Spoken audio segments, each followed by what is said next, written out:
is the true genius of America. A faith in simple dreams. An insistence on small miracles. That we can say what we think, write what we think without hearing a sudden knock on the door. Hey, Juice Heads, we're back. Another episode of Uncommon Sense. We got with us today our boy Angry Steve. What's up? What's up? What's going on? Nice to be back with you. I think the race things have kind of calmed down a little bit, so I think I'm going to start doing my other shows a little bit more. I haven't done too many shows since I got back from Tampa, but I think we're going to go back to that normal schedule now, and I got some free time in my hands anyway, so fuck it. Yeah, I mean, everything's opening back up. You know, the crown is finally lifting our punishment. Yeah, and, you know, I think this is the one good thing coming out of the 2020 election is that we all know if Trump won, they would have kept shit shut down for the whole time, for the whole second term. So if Trump runs again in 24 and wins, it'll be back in like a normal planet. And what are they going to do? Shut everything down again if he wins again? You can't do this again. No, you can't. I mean, it took a year, but I essentially lost my job because of this fucking nonsense, you know? Yeah, I mean, listen, there's a lot of, you know, it's affecting everybody in every industry, in every line of work. One way or another, it's affecting everything. So, you know, not necessarily for, you know, people are losing jobs because sales are down. How can you do sales of office equipment when offices are closed? You know what I mean? Like, you just can't do it. You know what I mean? So luckily now that, you know, the morons in New York and New Jersey are finally opening things up, you know, May and June. Hopefully everything gets back to normal, you know, shortly, so we don't all perish to death. Yeah. And in my opinion, again, YouTube and Juice Heads out there and Angry Steve Maniacs out there, this is just an opinion show. We don't claim to be the news, so I don't understand how you can get a strike against you for just having an opinion. But again, I mean, we've talked about this. There really is no such thing as the First Amendment anymore. They're chipping away at the Second and even the Fourth. I mean, you know, knocks on your door, right? I mean, that's the Fourth Amendment, you know? Yeah. I mean, there's no such thing as a right for peaceful protest if you're on the other side. Yeah. And so again, I mean, in my opinion, these blue shithole states like where we live, I would think that if Trump were still president, they would not be opening back up. They would just tank the economy and just blame it on Trump. I mean, they're tanking the economy on their own, and they've done just fine doing that. So, you know, blaming Trump, not blaming Trump, I don't know. I had one idiot that I was friends with, right? I worked with this kid for a couple years. Seemed like a nice kid or whatever. He, you know, posted on Facebook, you know, basically bashing somebody who said to him that, like, you know, I guess he's taking, like, he's on unemployment. He can't find a job. So I know a friend, you know, he was like worked at a brewery and stuff like that. So he didn't have a white collar job, so to speak. So I know my friend has a machining company and he's looking for machinists and he's willing to train anybody and make a career out of it, right? You know, and you know, so I was basically saying, like, you know, if you don't want to work and live on a government handout, you know what I mean? Like, he's been claiming he's been out of work since March of last year. So, you know, obviously his industry is affected by this. So I kind of understand it, right? Whatever field he works in. So, you know, then he goes, well, basically I was calling to offer him a job. And he started bashing me, telling I'm an idiot Trump supporter who's got his head up his ass, basically. Is what he starts telling me, right? Well, I'm trying to help him with a job, right? You know what I mean? Like, what a fucking idiot. So basically I told him to go fuck himself. Sorry for the language here on this family sensitive channel. And yeah, I told him to go fuck himself, and that's it. Hey, speaking of language. Yeah. We'll do it live. Okay. We'll do it live. Fuck it. Do it live. I'll write it and we'll do it live. Fucking thing sucks. Yeah. Well, listen, the bottom line is I put my 20 cents in the swear jar. You know what I mean? So to the person I tried helping today that decided to, Oh, this was just today. 15 minutes ago, I was Wow. messaging him, like, trying to help him. So it's like, he actually had the audacity to tell me I'm a Trump supporter because I'm offering him a job. That reminds me of The Sopranos when fucking Tony fucking dummy smacks AJ because AJ goes to him, "You just proved your own ignorance," and he goes, "What'd you just say?" And my dad used to do that to me too.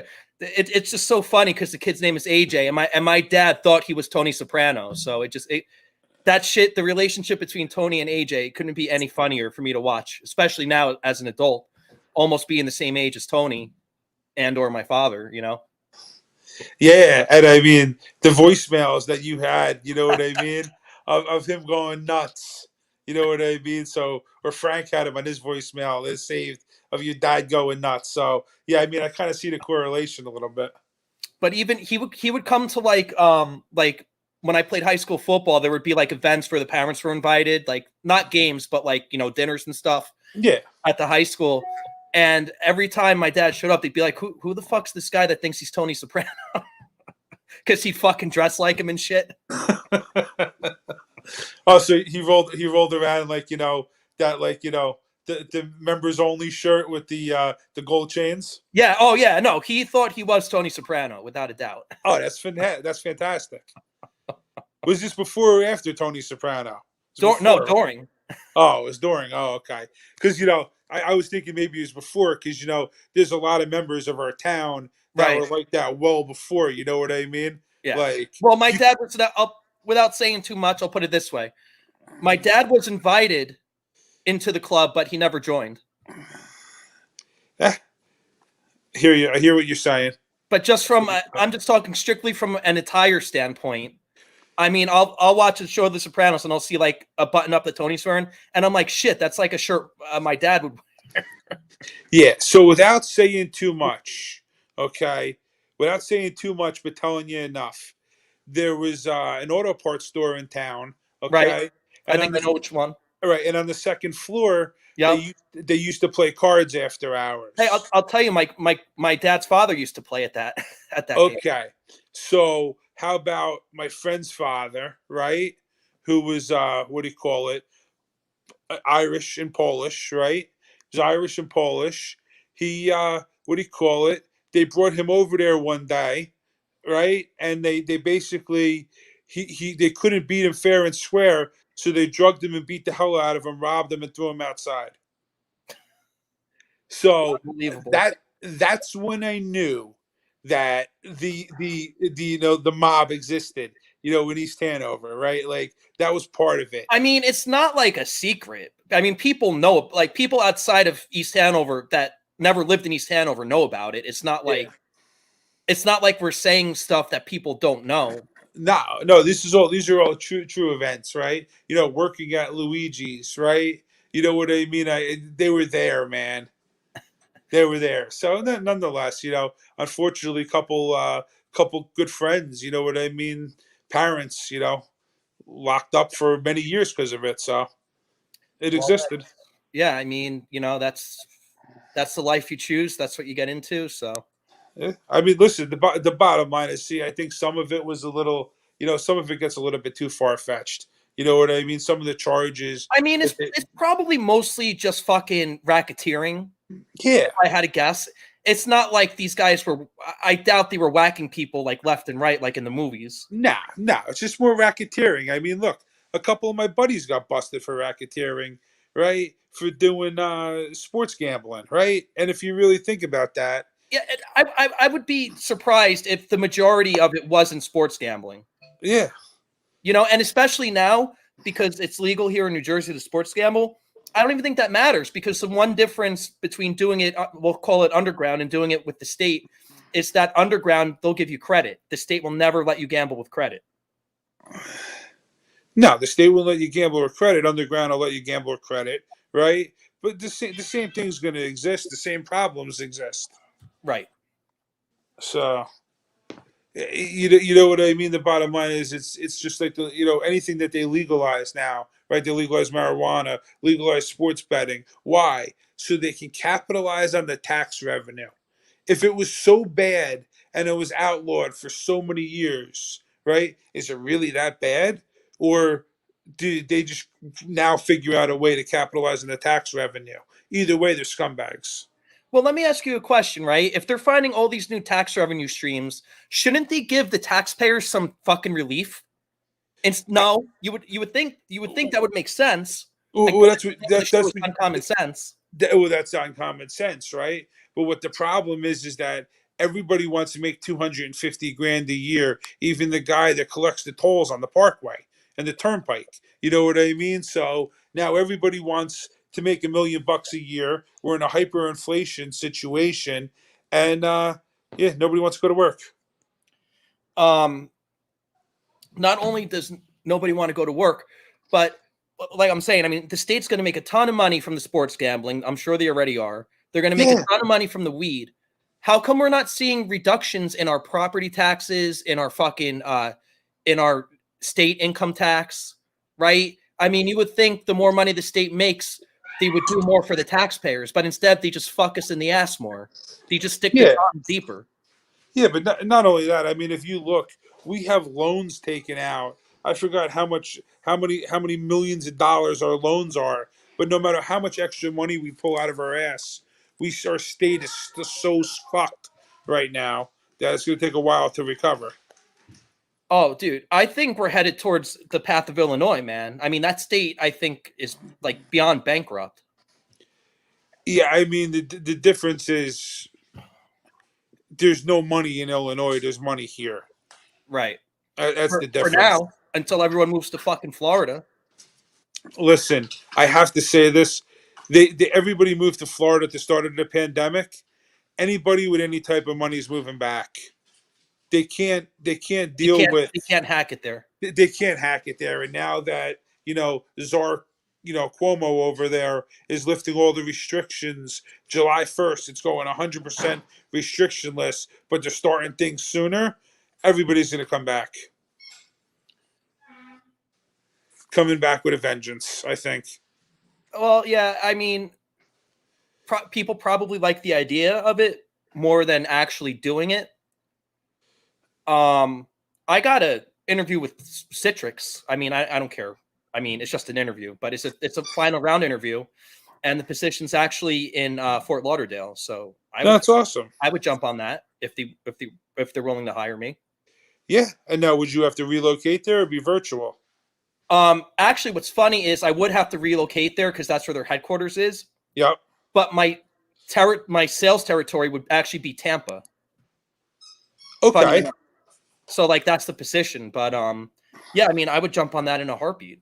Yes, you jump on that, and if your territory is in Tampa, you would just basically just relocate to Florida, move to move near Tampa, the spot we talked about, and what do you call it, and then just go to work.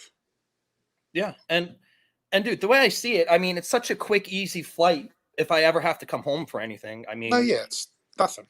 I'm not saying I'd come home like once a month. I mean, I probably, maybe a few times a year, but I wouldn't I wouldn't see myself just going. Some people go there and just never fucking look back. Like I have a couple. Well, look at the fat Jew. He didn't even want to come back home with his wife. His wife's gone for like 6 weeks. He goes, hey, just go, have a good time. Just go. Listen, the bottom line is, if the only thing that really blows is Florida summers. It's just hot, hot and sticky, right? Yeah. But if you really think about it, New Jersey winters are cold and cold. You know what I mean? Cold and snowy. So, what's the worst thing you do? You get in the car, you drive with the air conditioning on. You remote start it, drive with the air conditioning on. You know what I mean? You so be it. Yeah, I mean, I prefer the Vegas heat, but that's not what you get in Florida. It's not what you get here. I mean, No, what we get here is essentially like a less shittier version of Florida. Yeah, I mean, we don't get the as much humidity, you know what I mean, and as much heat. They get the heat and humidity. See, Vegas is just the heat, right? And because it's dry, yeah, right? That's And let me tell you something.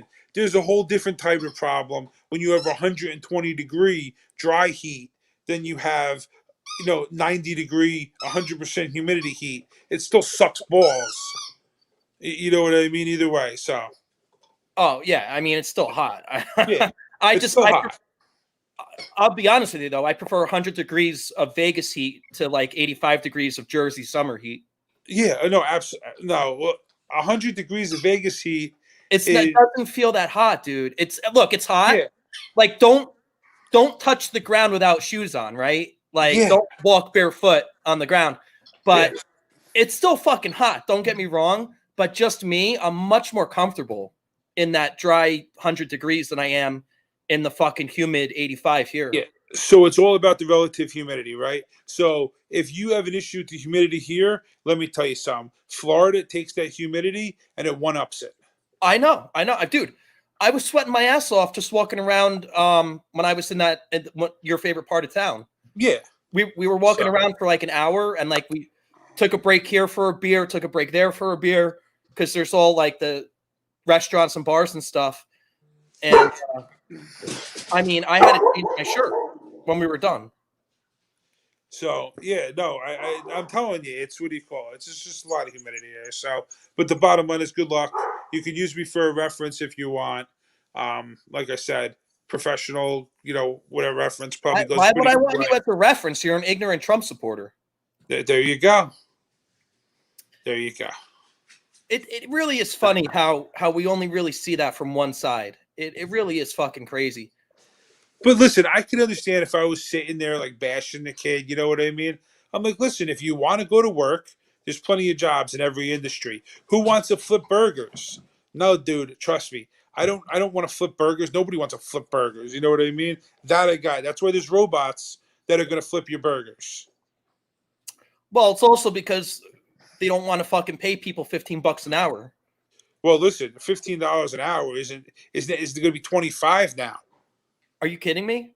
I'm telling you. And how much is a fucking a combo meal going to be at McDonald's? Fucking $30. 50.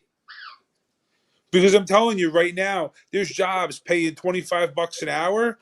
People won't go to work for it. My friends owns basically a manufacturing company. They make steel racks, okay, that go in warehouses. Right. And literally he can't get people to come to work. And he's looking to pay. And they said that, Amazon opened a distribution facility down the street from you. So even if you want to pay $27 an hour, why would they want to come work for you when they can go work for Amazon and get Amazon benefits? Yeah. So I'm just saying that whole thing, basically, you can't get people to go to work. You can't get people to go to work. It's I don't know what to say, because you're right. Everything's going to cost a gazillion dollars.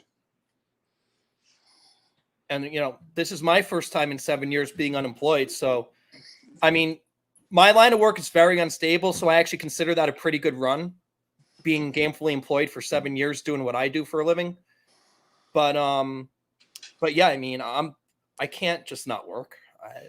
Right, but again, you're unemployed because of the current governors shutting down the states, okay, not allowing people to go to work if they want to.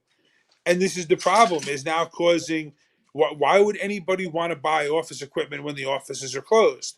If you opened everything up, which they're doing, right, July 1st for New York, and I think the mayor was doing something in, the governor was doing something today saying May something in New Jersey. So if they open everything back up, all the offices. I believe I heard May 19th, if that rings a bell. Yeah, May 19th, right? Which is only a couple weeks away. So now, if they open up all the offices, then people are going to need all the stuff. You know what I mean, for the offices. So the bottom line is that that your territory is going to basically, or your job is going to have the ability to resume. Hopefully, everybody's is. Well, I mean, it's still the company's call as to whether or not they put asses back in offices, Yeah, well, they're going to do it, though, because I'm telling you, everybody's tired of the Zoom. Everybody, listen, it has its pros and cons. on certain things. But for the most part, everybody's tired of the Zoom. Everybody's ready to go back to work. Well, I again, you know, I don't know any other time in recorded history where you force healthy people to quarantine. well, Quarantine is only supposed to be for sick or vulnerable people. right, and for 14 days because they wanted to try to stop this. It was supposed to be for 14 days. I remember I watched the news. They're saying, March 15th is going to shut down for 14 days. Here we are, day 400 and change, and they're finally allowing us back open. So, Well, and again, of course, the results of the 2020 election are completely legitimate. There was definitely no fuckery with the 2020 election. The 2016 election, however, was rigged because of Russia. That we know for sure.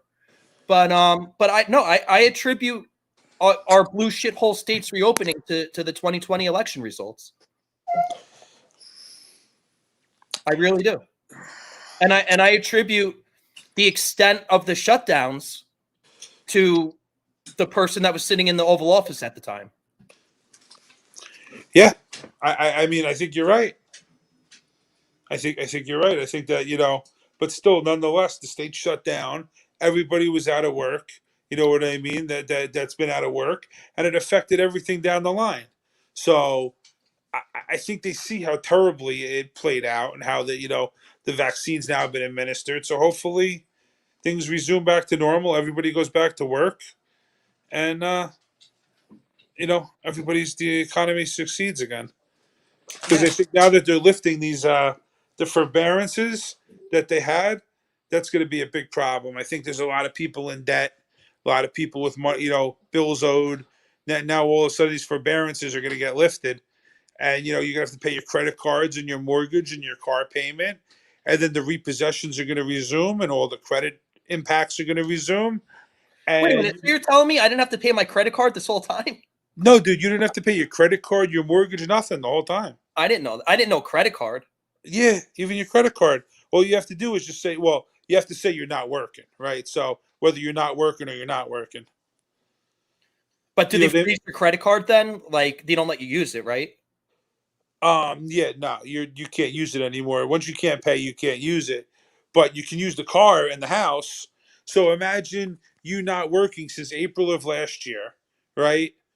Now you haven't paid your mortgage, you haven't paid your credit card, you haven't paid your car payment, you got no money coming in, you got your unemployment, right, which is like, a fraction of your salary here in New Jersey, plus the extra $600, which is a kick in the ass because it came twice? Hey, let me ask you a question.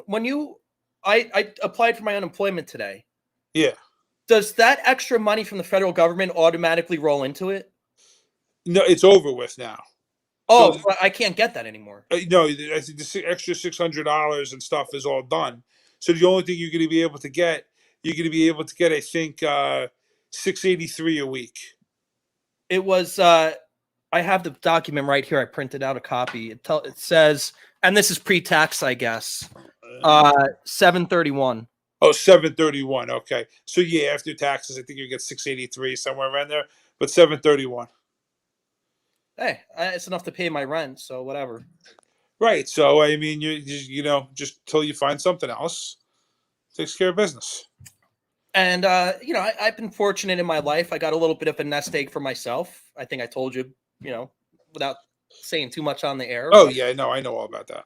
Yeah, I had a couple lucky hits. Yeah, you know about it. So Well, listen, let's just rephrase that. I don't think they were lucky hits, but I think that they were, those were the deck of cards you were dealt, and you sort of ended up on the favorable side of things. yeah. Well, for one of the things, I needed two people to die in a certain order, and it was a very unlikely order. Like the odds were probably like fucking hitting 00 on roulette. You know what I mean? Listen, I still think you would rather have all those people Of back course, in your life. Yeah, I'm Right. making light of it, but it's Right, I know. So.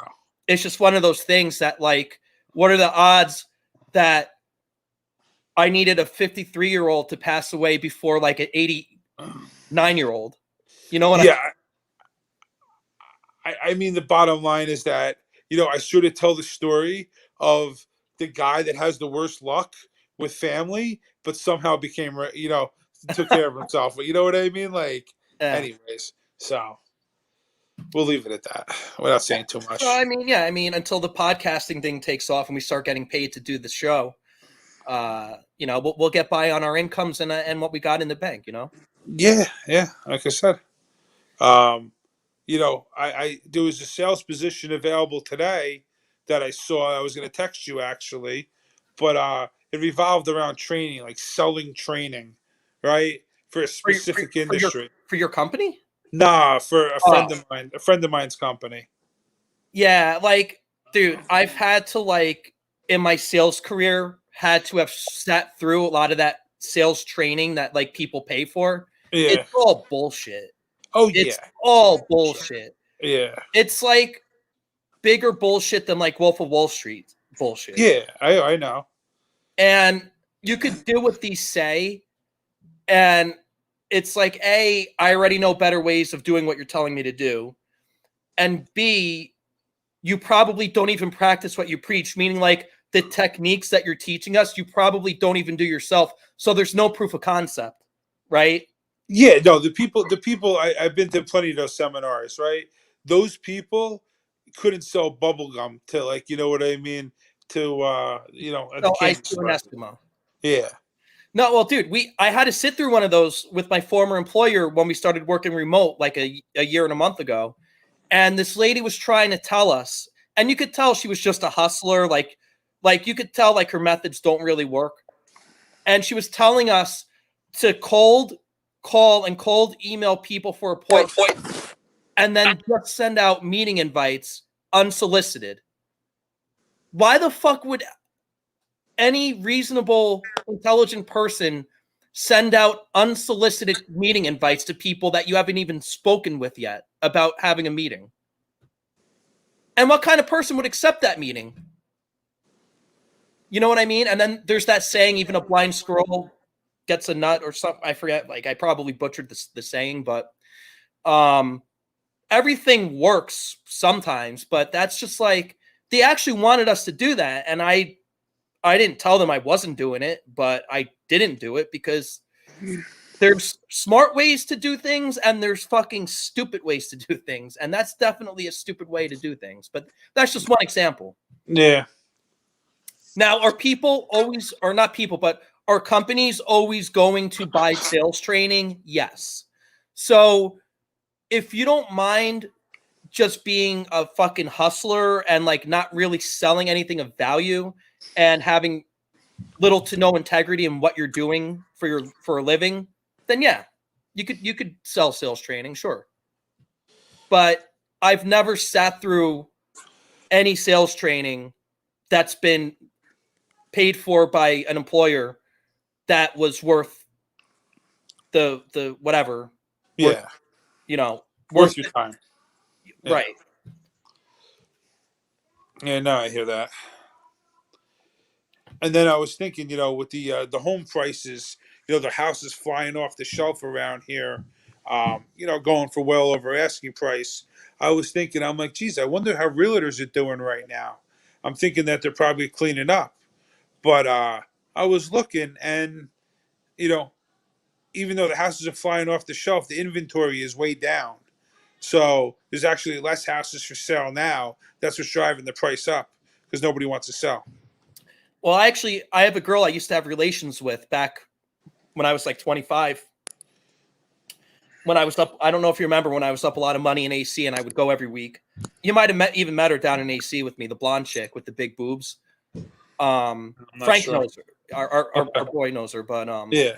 she just sort of resurfaced. I mean, she's married now and has kids and stuff, but she's cool, and that's what she does. She seems like she's doing well, and it's like a really flexible job in terms of like the hours you work and stuff. So I guess she's able to take care of her kids and do her job full time, and she seems like she's doing pretty well. Yeah. Well, I mean, I think you could do okay now because the houses are selling in 10 minutes, but the problem is try to find those clients, right? So if you could find clients and you could do the networking, it'll pay pretty good because, you know, it's really, what does it take to be a realtor? It takes 2 weeks to go to school, right? and then you got to pay for everything. You got to pay for basically everything that you use, your business cards, the lockbox, your car, the transfer, everything. There's nothing that the company pays for, like the stationery. You have to buy your own business cards, your own stationery, pay for your own advertising. Weichert and those companies pay zero, right? And so basically, and then they take a part of the commission. But I guess the commissions are so big now because you get 2.5% of the house sale, okay, and then 1.5% goes to Weichert, and you keep 1%. But that's still pretty good, I mean, yeah. I mean, what's the average cost of a home in fucking North New Jersey? Right. So you're selling a $500,000 home. Each one you get, you make $5,000. You sell one a week. That's 20 grand a month. Okay, do the math right there. You can make 240 a year real easy right now. Yeah. Well, and again, that's why I got into sales in the first place. I know I've talked about this on the show before. Yeah. And I've just never really. I was poised to have an awesome 2020, which I still did okay in 2020. I didn't make $250,000, but I did all right.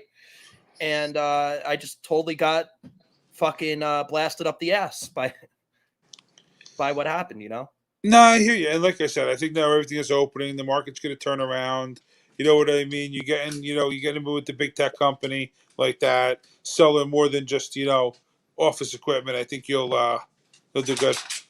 Yeah, I mean, the way to go now is either working for a conglomerate like you work for, or SaaS. Really, anything SaaS related is. Yeah, and that's no pandemic or epidemic is going to affect a subscription based software model.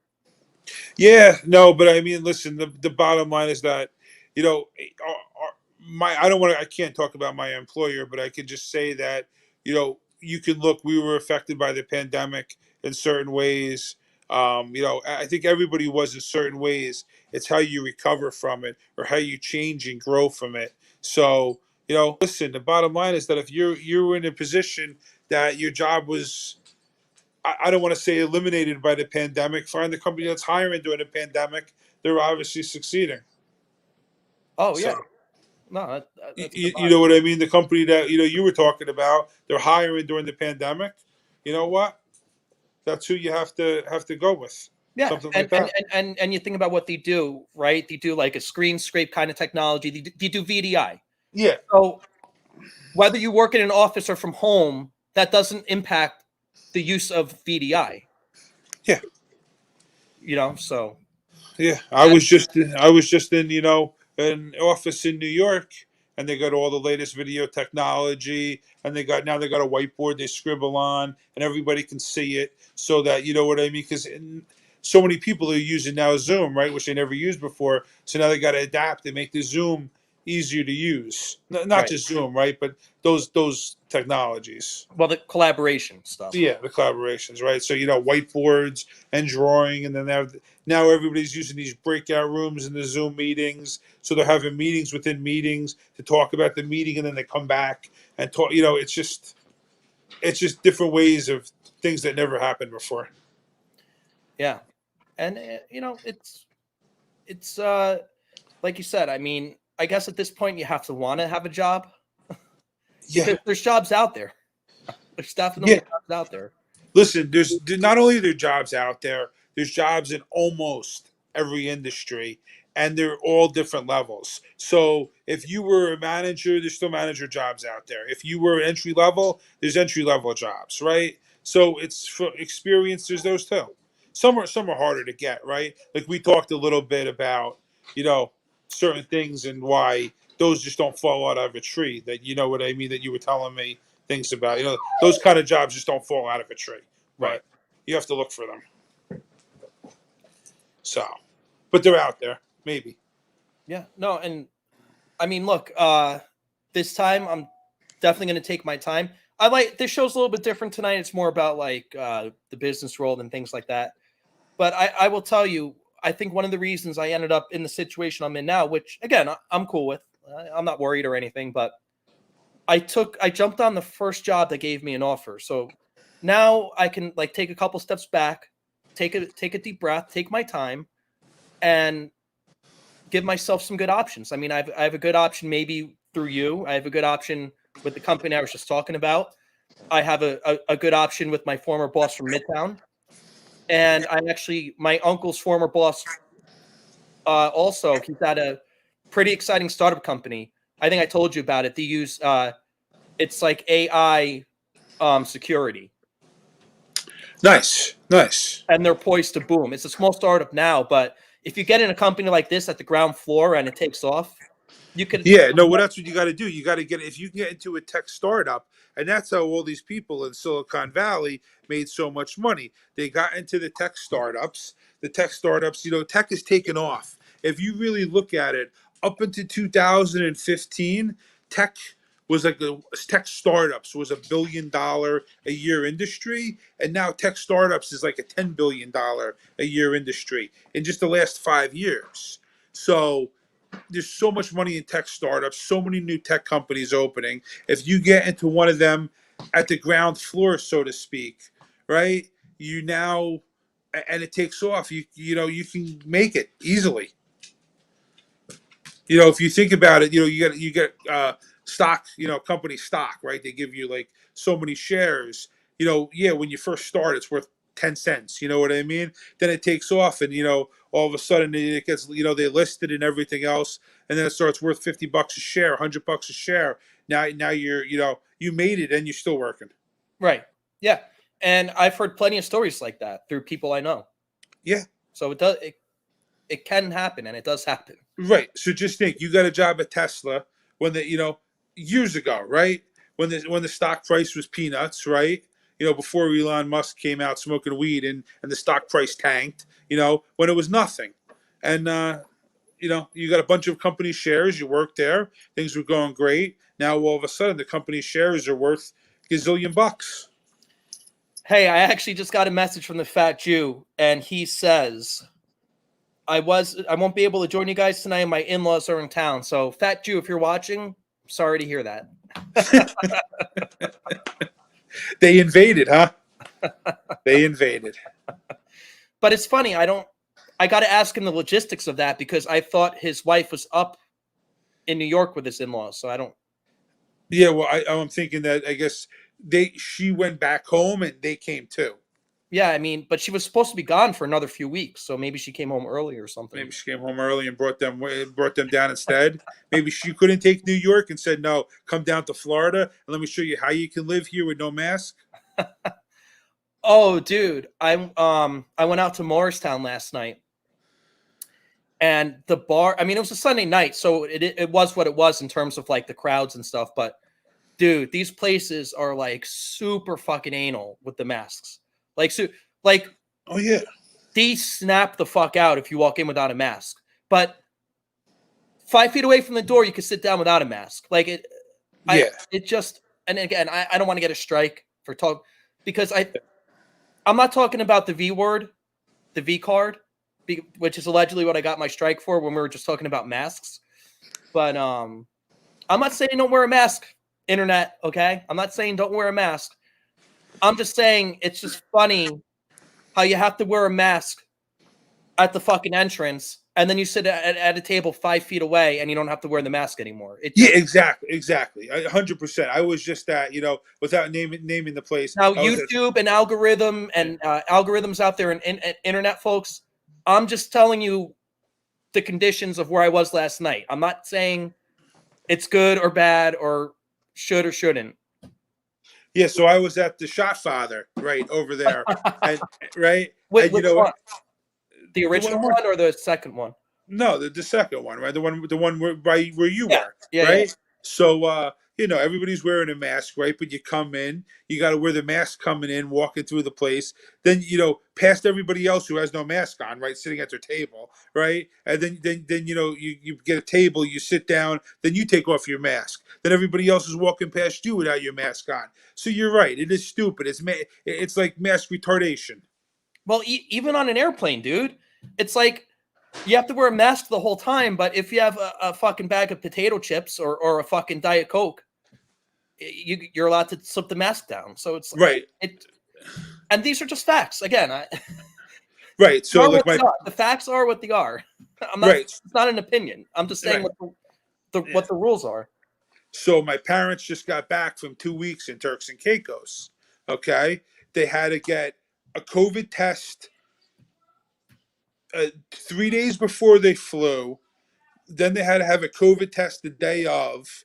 Then when they landed, they had to have a COVID test in like in the country they're landing in, and then before they came home, they needed one, and when they came back, like it's craziness. The amount of got to get COVID tests every 10 minutes, right? And then, but my dad said once he got to the resort, nobody had their masks on except the workers. Nobody, the whole anywhere. He said the place was basically maskless except the workers. They wore their masks.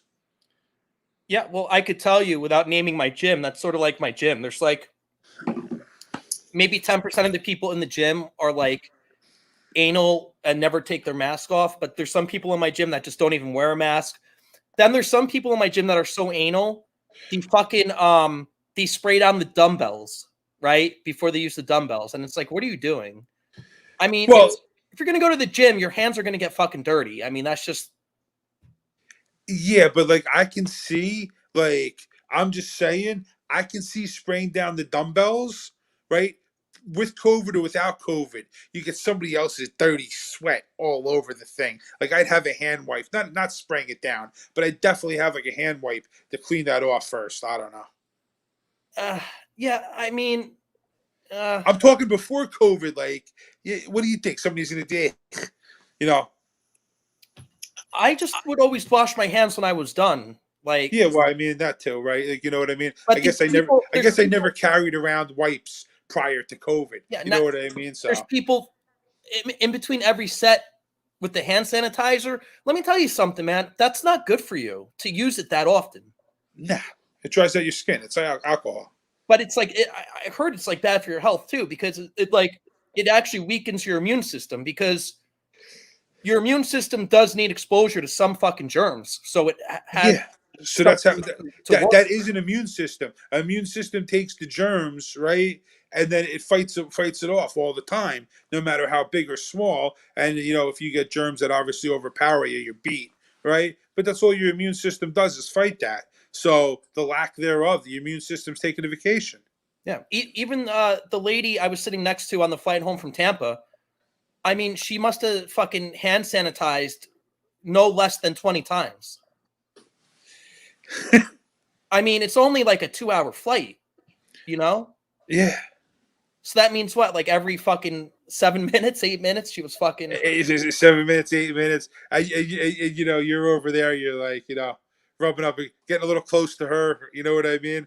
And she's probably freaking out. She's probably like put Lysol wipes between the seats. I knew I wasn't in Kansas anymore when I fucking saw I was sitting next to her. And then you had to see her fucking spraying everything down before she sat down. It was something else. I was like, I must be coming home to Jersey. Meanwhile, she hasn't showered in 3 days. Who knows? Anyways. So, I don't know. Yeah, I was reading that the house, so I guess anything you find on the internet, you could find somebody for or against it, right? You know what I mean? Like somebody that could either agree with it or disprove it. So, I found this guy that was talking about real estate, and he was talking about how there's such a shortage in real estate. And he's saying that because nobody's selling their house because of COVID and everything. And he thinks that between the end of the forbearance that we were talking about and the fact that everything's opening back up, that people are going to be moving left and right and selling their house, and that these overinflated house prices are just going to tank. That's interesting. That's his theory, right? And so basically sell now. He's basically he's predicting that by the end of this year that the real estate market will be back to normal. I see. That's his prediction, right? But again, you could find 5 people that are for his theory and 5 people against it. So, I guess if we had a crystal ball, we would know the answer, right? Obviously, we're going to find out. Yeah, it'll be interesting, especially. Well, I heard Texas and Florida, shit's booming in terms of real estate prices. So right here in New Jersey, right, the houses go on the market. They don't even hit the market, right? They're literally sold before the real estate agents even list them. Okay, they literally basically call their clients and say, "I got this house and it's sold."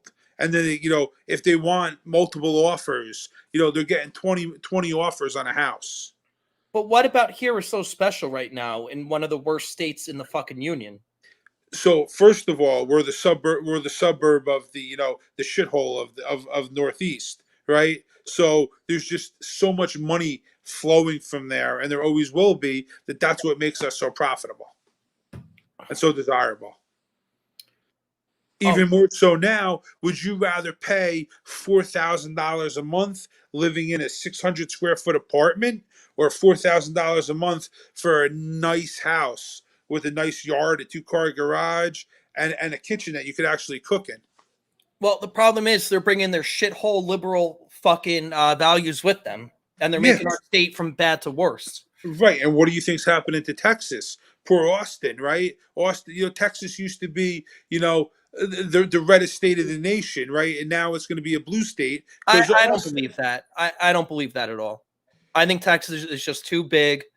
I don't think Austin's a big enough city to make. Austin will always be blue, but I really don't. They're saying Texas is purple. I don't buy into that. Juice, they're I don't believe flipping. it.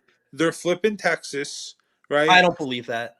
I'm just telling you, between all the undocumented immigrants coming in You mean across the illegal border, aliens?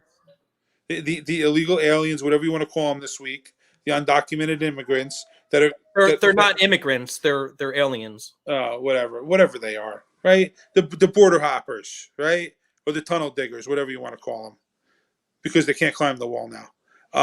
By the way, you have legal aliens too. Someone here on a work visa, that's a legal alien. Yeah, right. This is the illegal. But I don't think you call them aliens anymore. They're undocumented immigrants. Anyway. Well, they put out some sort of memo, but that's all bullshit. I mean, Yeah, that's fair. just for the media or some shit. Or Yeah, well, for the media, right? So those people, right, are that are now they're getting the right to vote, and they're the driver's licenses and everything. So well, that's nonsense. I mean, I where else hear in you. the world do you go illegally and you get to vote in you get to participate in their elections? That's like our most sacred right that we have as Americans. You're right, but no, we gave that up because now we let them do it, so they can vote Democrat for more free shit. And not contribute to the system. Right, they just leech off of it. I'm not saying every one of them, right? But there's there's going to be the bad actors in every group. So there's a legal process to become a U.S. citizen, whether it's temporarily or permanently. But there's a legal process to do that. Follow it if you want to be a contributing member. Don't climb the wall or dig a tunnel and expect special privilege. That's my thought. Well, the problem is they do dig a fucking tunnel or climb the wall, and then they do get the special privilege. Right, but you know what I'm saying? Like, literally, you should follow the process. Why not follow the process? Well, I don't know of any other countries that just let you in. Yeah, you try as an American Go to citizen. Italy and see what happens. Fucking not even Italy. Go to Mexico and try to go live in Mexico and see what happens. Any country won't take you. They'll take you for 3 months or whatever, right? You got 3 months before you have a problem. After 3 months, they're basically, why are you here? Why are you here? Because obviously, your vacation's over. You're not living here. That's basically it. Yeah, it's incredible. And then you have states like this where now we live in a sanctuary state. You have people. I just heard about it today on another show. My favorite guy, Nick DiPaolo, was talking about it. You had an illegal alien here in the great state of New Jersey kill somebody in a drunk driving accident. And you know what his sentence was? 5 years. If that was you that did that, we'd probably get what? 15? Yeah, but I mean, look at that. I think there was somebody in town that got killed by a car, and I don't think she did much time. Oh, that I know what you're talking about. Yeah. so all I'm saying is that there's actually a couple people that I know that got killed by vehicles. What happened with that? What did she have? A really good attorney?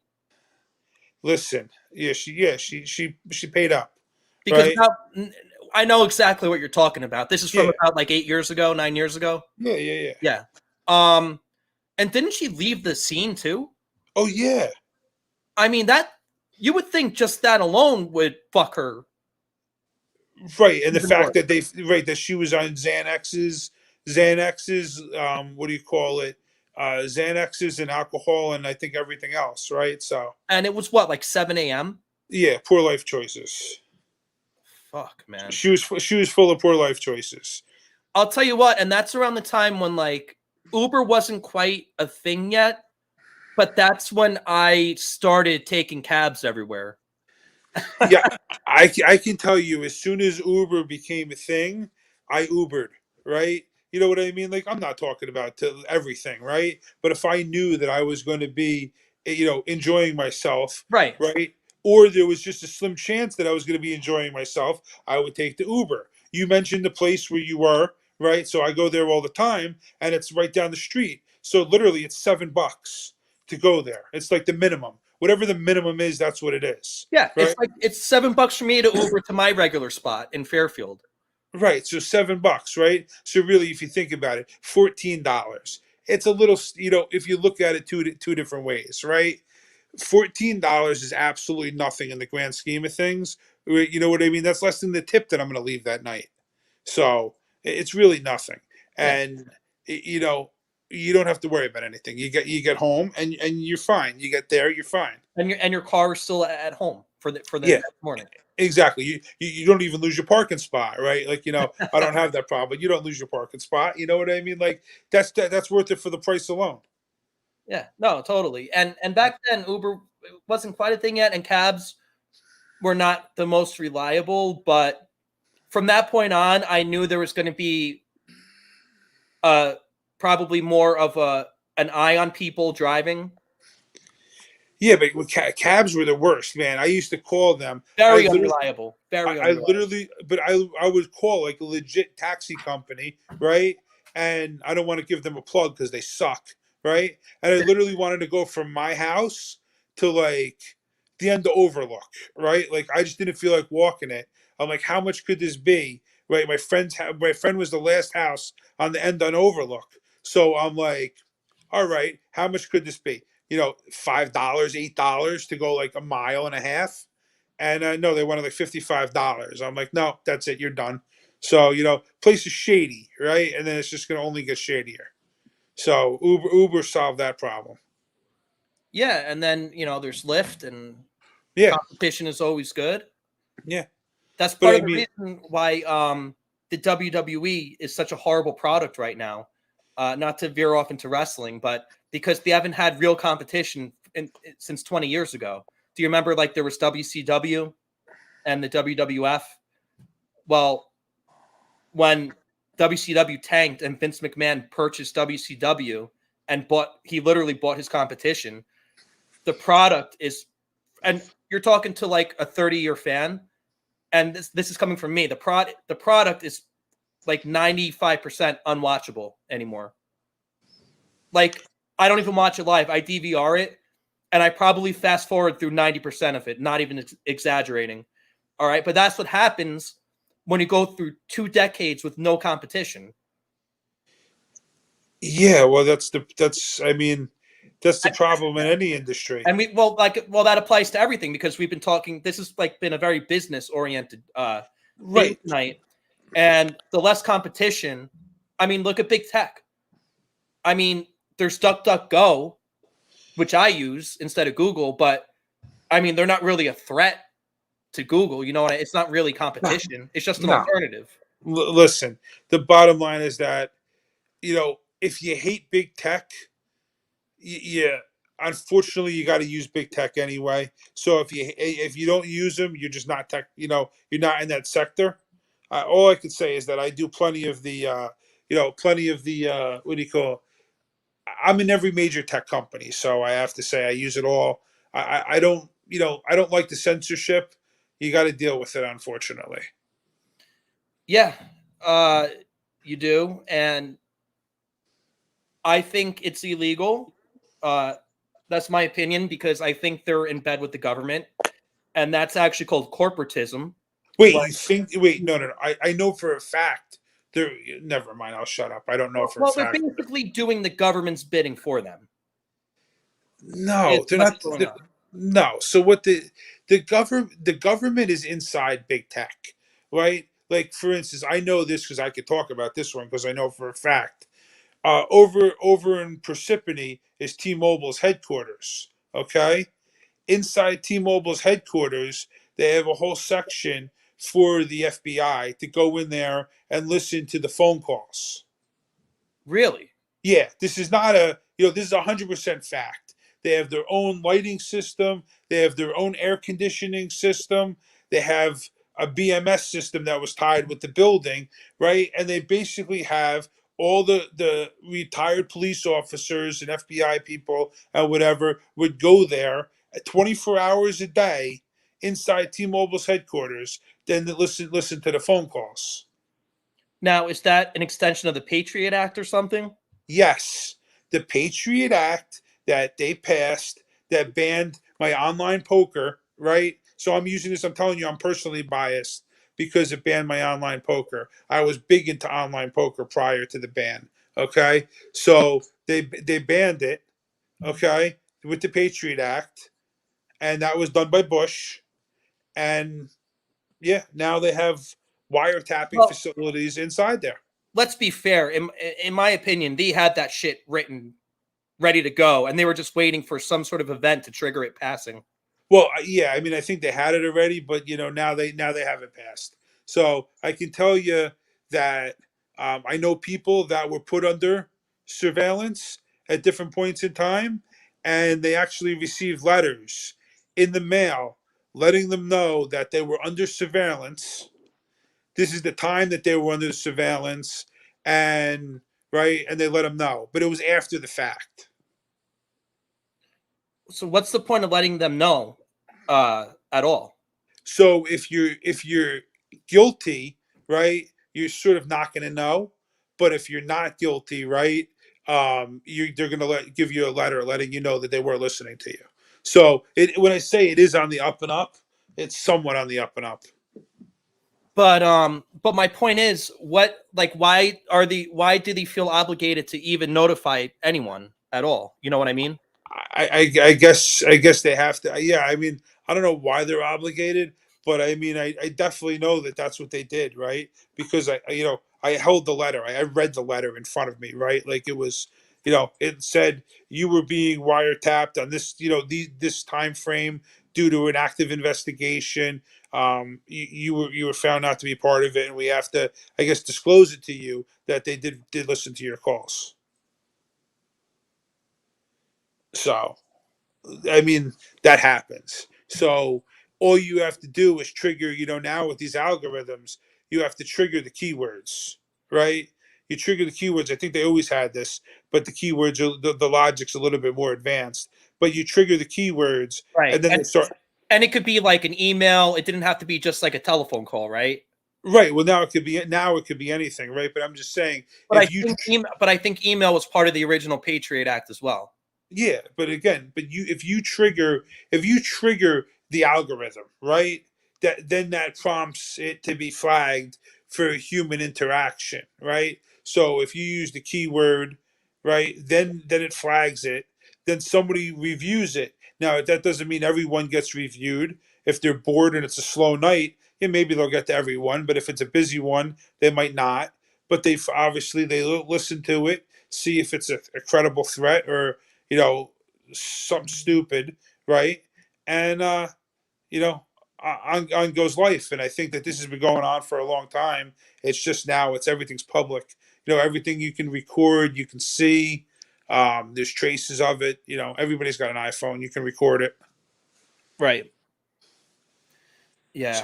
So It's pretty wild, man. I mean, if you really think about how much of our freedoms the government has taken away, just not even the last year, but just the last 2 decades. And people generally don't care. I mean, Then you have people on the left that are anti-gun and they protest against gun rights. They don't even understand they're protesting and voting against their own rights. Whether you choose to exercise that right or not is your own business. But why would you want to give yourself less rights? It just doesn't make any sense to me. Regarding the gun thing, people are so ignorant. Okay, right? They come up with all these half-cocked, half-remain, things that guns are so bad, this and that. If anybody's ever talked about an AR-15, right? If you've ever shot one, right? By the way, AR does not stand for assault rifle. That's correct. It doesn't stand for assault rifle. All it is an accurate rifle. Okay, if it was black or brown, it doesn't do anything better than another rifle that's accurate. Okay, to my personal opinion is the 5.56 round is underpowered.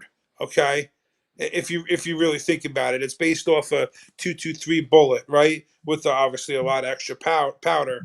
But I mean, you need to go to like a 7.62 to kind of get that force to go through. If you really want a true, armor piercing round, assault rifle, 7.62 is what you should start with. So again, everybody's all up in arms over these ARs, right? First of all, the last time you can get a machine gun was 1985. You can't buy a machine gun since 1985. Plain and simple, right? That isn't registered. So everybody's all over this evil thing, this assault rifle that's going to be, so deadly, right? Any gun is deadly, right? But I don't know. It's just people are just Well, look, unhinged. if somebody wants to kill people, they'll figure out a way to do it with or without a gun. Right. So look at look in this city. What was the city? I think it was New York City that the truck ran down all the pedestrians. I was just gonna say that, and you don't see them banning fucking trucks. No, no. They put what did they do? Oh, they put big boulders and concrete barriers, so that didn't happen again, right? And metal poles. But other than that, yeah, they run them over with cars. They stab them with knives. They Right. hit them In with other baseball countries like bats. England where you can't get a gun, they use knives. I mean, Yeah. there's just always going to be, if people are hell bent on harming other people, they're going to figure out a way to do it. Yeah. And the biggest problem over in England is that they took away guns from everybody but the criminals. So when they had the whole rash of, uprising and everything else, and all the criminals had guns, the cops didn't. The cops had their batons and their tasers. What are they going to do with that? Stick it in their ass? You know what I mean? Hey, that might be effective. You never know. 1100 feet per second bullet whizzing at you, and you go, I got a taser. Then you had that poor cop that fucking thought she had the taser and she had a gun a few weeks ago. Oh, that dumb shit. You want to talk about a maroon? And unfortunately, her whole life is now ruined, right?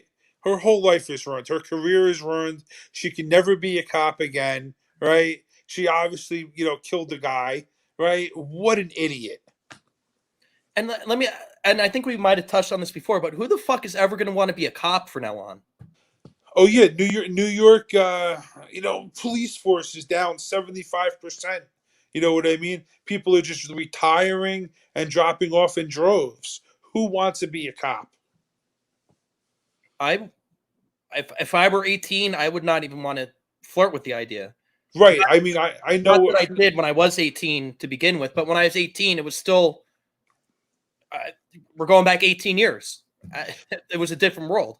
Yeah, I don't know. I kind of have to say that maybe I was brought up in like a household that, I don't know. I almost want to say that like my mom was always, the policemen are good, the firemen are good, the postmen are good. I look at this now, right? The postman is the absolute worst job, right? I think it pays like sub 50K in this day and age, right? It's just a terrible job. Like, and I thought like I looked up to the postman. You know what I mean?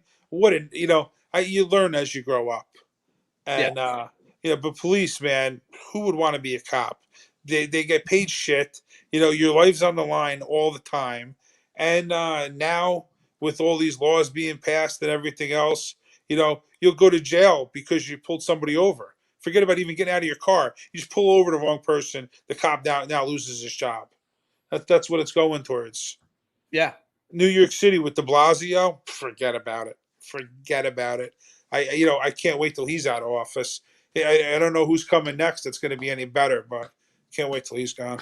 I think it's just going to get worse. Yeah, I don't know. There's actually hope. There's actually hope with Andrew Yang, right? There's actually a glimmer of hope. But that guy's another fucking asshole. Listen. So I guess you got to pick your poison, because to get enough votes, you got to at least be you got to be a Democrat in New York. Okay, there's no way a Republican's ever taking office. Okay, so you got to be a Democrat. You just got to be the least. How do I say? The least bad one. I know what you mean. I know what you mean, but it's just Yeah. that's certainly the case with most politics in general. Because, in my humble opinion, I think a lot of Republicans out there are just failed Democrats that couldn't win a primary and chose to run as a Republican so they could win. See, my answer is how I look at it is I look at, I just don't follow the sheep. I look at the values, the beliefs, what they have going for them, what they plan on doing. And, I really actually look at the candidates, and, I could just cross one after the other off the list. It's literally, you have to pick your worser of the two evils. Well, I'll tell you what. You know what I like about local elections? The one thing I do like, except for I think they're all probably rigged, especially in New Jersey. Just my opinion, not putting out news, just my opinion. But what I do like is when you see signs for candidates, you don't know their party. And I think a big problem in this country in general is the tribalism between people and their parties that they're affiliated with. I think if you take away the D or the R or the I or the whatever letter, and you just run on somebody based on their fucking policy, I would think that would probably make the most sense. But again, that probably makes too much sense to ever happen. And this is why we're back to uncommon sense, because it just can't happen that way. I mean, it should. That's what you should do. You should follow people's beliefs, and because that's what they're going to instill on you, right? And I don't know. When you're in office for 40 years and you've done nothing, what do you think's going to happen for the next 4 or 8 if he makes it that long? The same nothing. Yeah. Well, the father of our country, George Washington, was against political parties. Yeah. Yeah. I don't know how many people realize that, but And then that's how it should be. There shouldn't be a party. It should be what you believe in. But everybody just goes off the rails all over the place. Yeah. And that's why, even though I'm registered with the R's, I'm not really a fan of the party. It's just so I could vote for the least shitty one in a primary. Now, I didn't know this until recently. Did you know that there's some states where you don't have to be a member of the party to vote in the primary? No, I didn't know that. Yeah, there's fucking... Now, what kind of sense does that make? Because wouldn't you just go vote for the worst fucking person on the other party?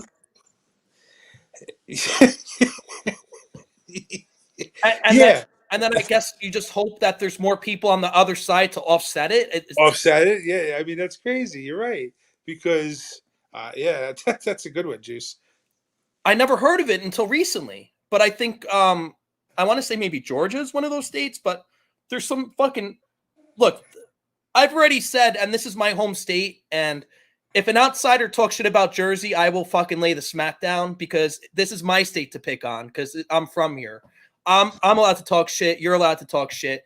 But if some asshole from like Colorado wants to talk shit about Jersey, fuck you, man. Right? That's like. Yeah. But I will say though, I think this is probably, in terms of like best states in the union, I put us at like 48 out of 50. In terms of the way it's run. I mean, listen.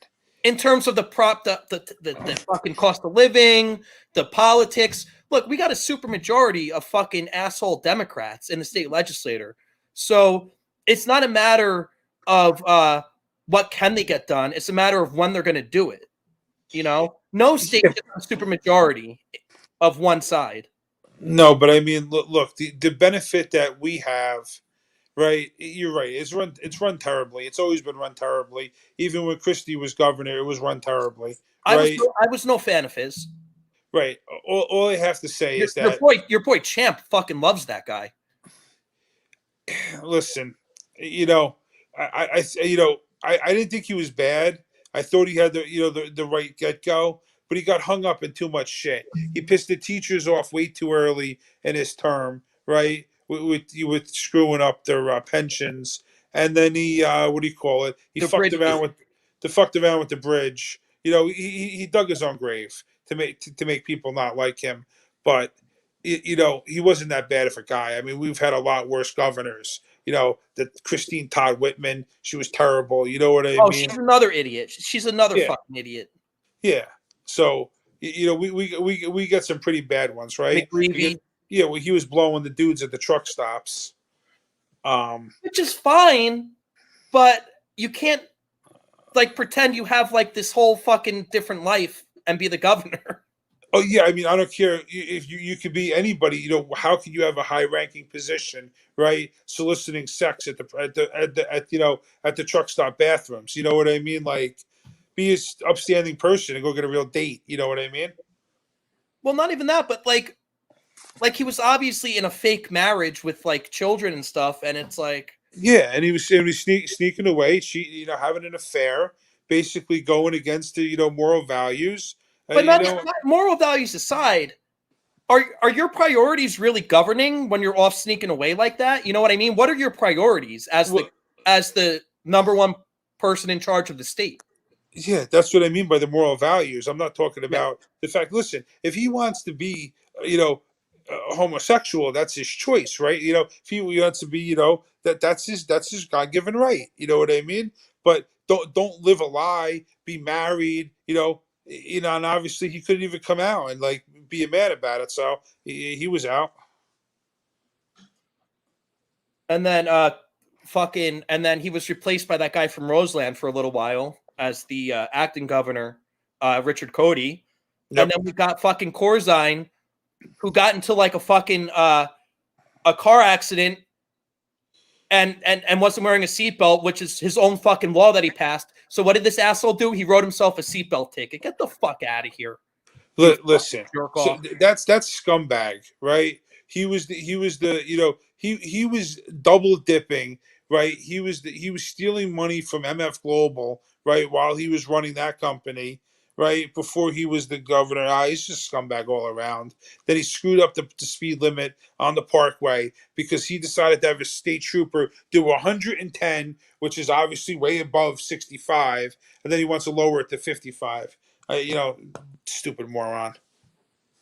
The speed limit works out pretty well in Florida. It's speed limit 70, which means you could probably go up to like 79.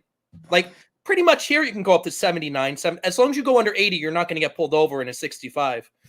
Right, but they turned around and they made the 65s 55s in certain spots again. Yeah, right. Because of him. Yeah, because you're an asshole. Now you got to fuck it up for everybody else. Yeah. I can't stand where it's 55, man. And people still ride your ass anyway. People don't even obey it. Yeah, it's 80. New Jersey, it's 80. It doesn't matter what lane you're in, it's 80. Yeah. And look, if it's 55, I stay under 70. If it's 65, I stay under 80. Just because I don't like getting pulled over. Or do I not get pulled over because of my white privilege? Which one is it?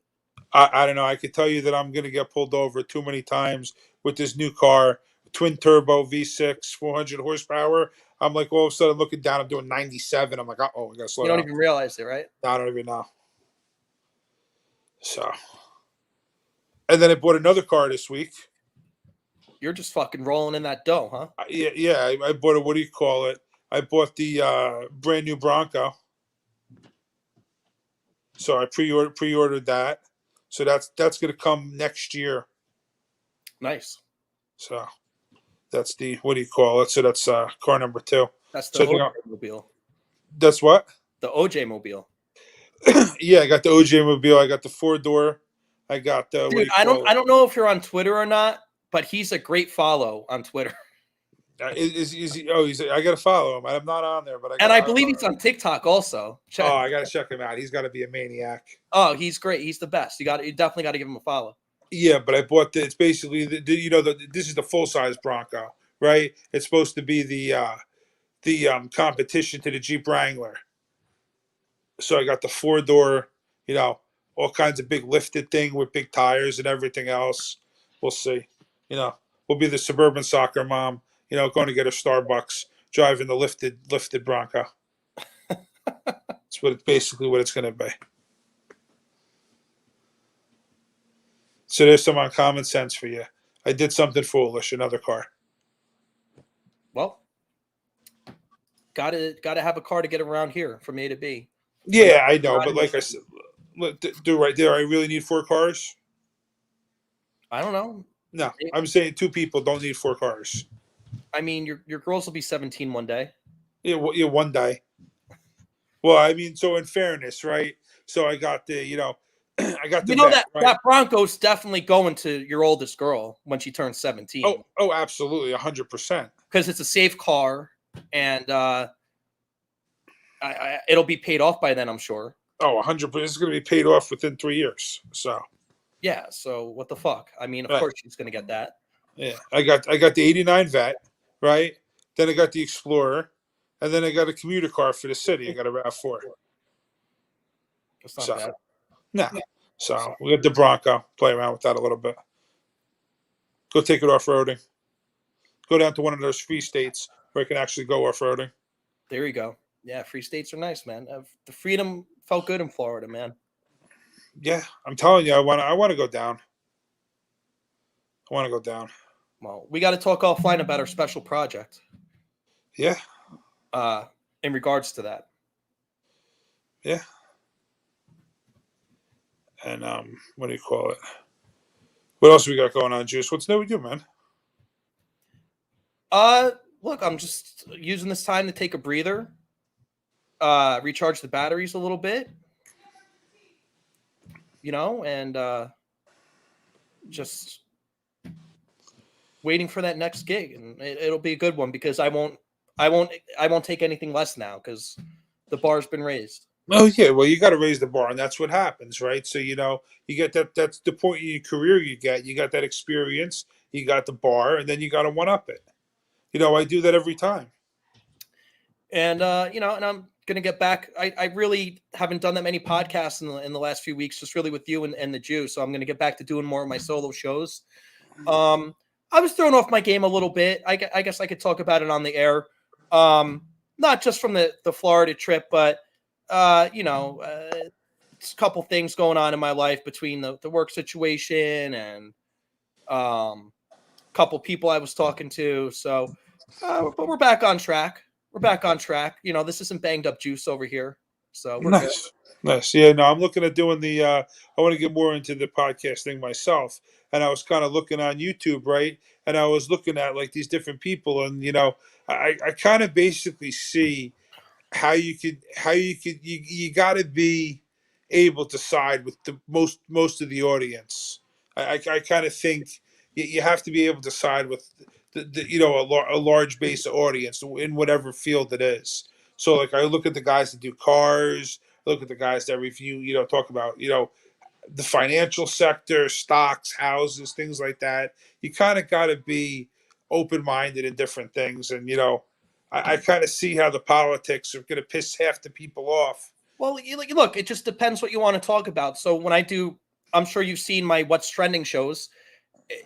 I didn't mean for it to be as political as it evolved into, but if I'm going to do podcasts, I got to talk about shit I'm interested in, because if I don't talk about stuff I'm interested in, then I'm not going to know what the fuck I'm talking about.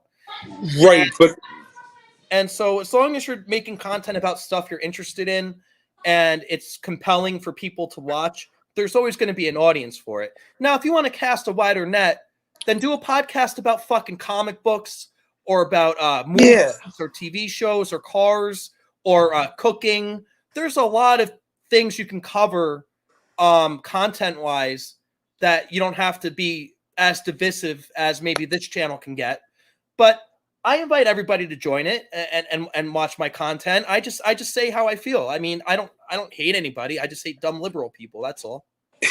Yeah, exactly. I mean, I agree 100%. So that's what you got to do. You got to get it. You got to find a topic that you can get a larger audience. I think when you go into politics, right? All of a sudden, you're shoehorning your audience into. You already got half the people hating you, Yeah. right? Well, I mean, if you go back and you watch my first like 10 episodes or so of what's trending, I think I'm up to like episode 40.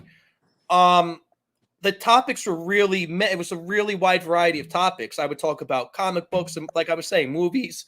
Yeah, I actually did one where I was talking about cookie recipe, like Christmas cookie recipes. So I try to talk about really what's trending up here in my brain. It started out as what was trending on Twitter, and I would just talk about what's trending on Twitter, which is also a good idea for a show, because if it's trending on Twitter, that means it's relevant for people. it's popular. Yeah. However, because now that Twitter is, in my opinion, rigged in terms of what's trending, the show kind of evolved to what's trending with whatever I'm interested in, right? Because things that are trending on Twitter now, I'm not sure how legitimately they're trending, if you know what I mean. Yeah. So one of the guys I was watching, right? Give him a free plug right here on YouTube. The Graham Stephan Show, right? He's a real estate investor. He's a young kid, right? And make a long story short, he reviews people that post on MSN Millennial Money, right, about their lifestyle and how much money they make and how they spend it. And he's a millionaire real estate investor, and he basically at his free time does a YouTube thing and critiques the hell out of their spending habits. And it was just kind of interesting to watch, right? It was like, I was bored. It was like, a cold, rainy night, and I just started watching. I was laughing, right? Like, he's reviewing them. Like, you just have to find a way to appeal to an audience, right? And then get them hooked to come back for more. So that's kind of, I was just looking more into it and see how it works. See how Yeah. the machine turns. Well, I will help you produce whatever show you want to do. And if you want to, I'm also thinking about, if YouTube is going to keep giving me strikes, I'm probably eventually going to have to make a different YouTube channel for every show. Yeah. So But it wouldn't just be I like the idea and the concept of the Juice Giorgio network, because yeah. it's like I'm giving you like all these different shows like a network, right? That's like the idea. It's pretty self-explanatory. Yeah. But there might have to be the Uncommon Sense channel, the What's Trending channel. I do a pro wrestling show, so there'd be like a pro wrestling channel. And I was doing Tinfoil Cat with that hot chick from Montana, but she stopped. She kind of ghosted me. So the conspiracy theorist. And then my other show I do the NFL. I call it the NFL Boycott Club. And the premise of the show, it's like Mike Francesa meets Joe Rogan. Yeah. And it's for people that don't watch football but want to, like, say they want to be informed about like the betting lines and stuff like that. They still want to maybe keep up with it, but they're not going to watch it. So NFL, like, that's how I came up with that show. Speaking of that boycott, so before all this COVID nonsense went down, and I think the Giants had a winning record, which was a couple of years ago, their season tickets were sold out. You couldn't get season tickets if you tried. Now they're giving them away. Basically, when I say giving them away, they're still selling them, but now you can basically pick what section you want to be in. You got to pay the PSL, and then you got to buy the seats. But I was kind of surprised that so many season tickets were available for the Giants. Well, I mean, the Giants haven't really put out a good product in a decade.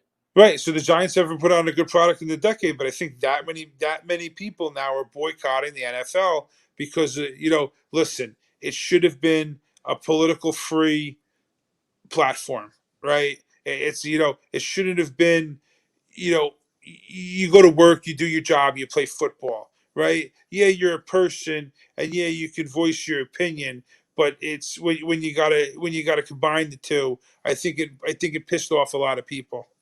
Well, and I think, look,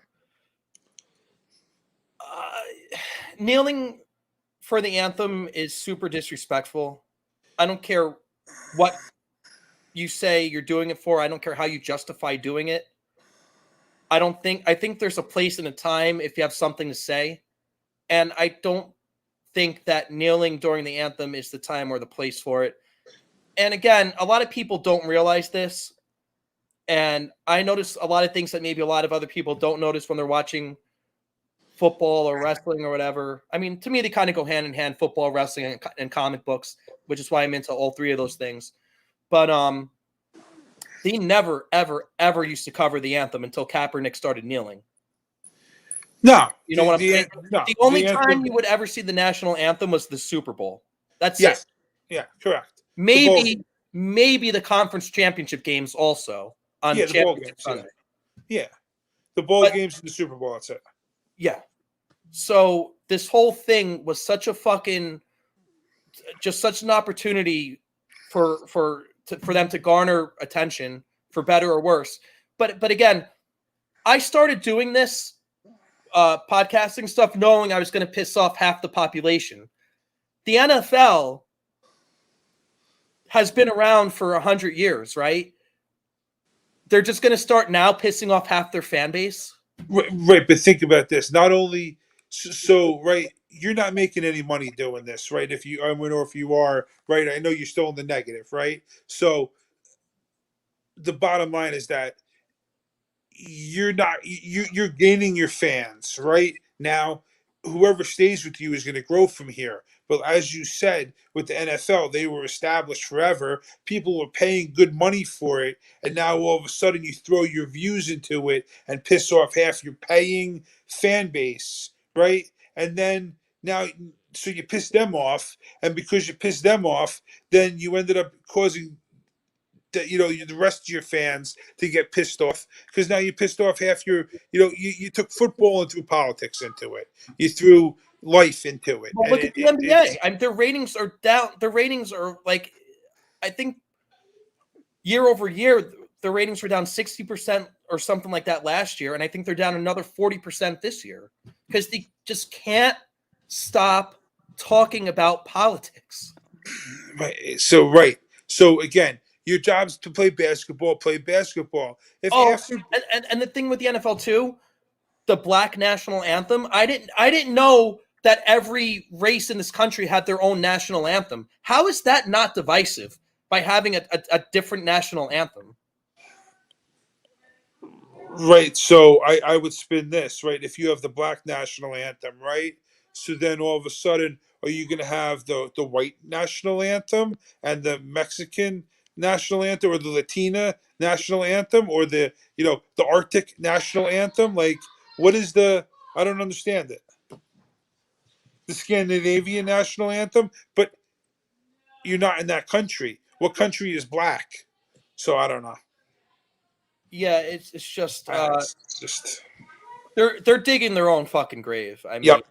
So again, you're taking their job, which was football, basketball, whatever the sport is. Even in the NHL, I saw some fucking asshole kneeling on the ice.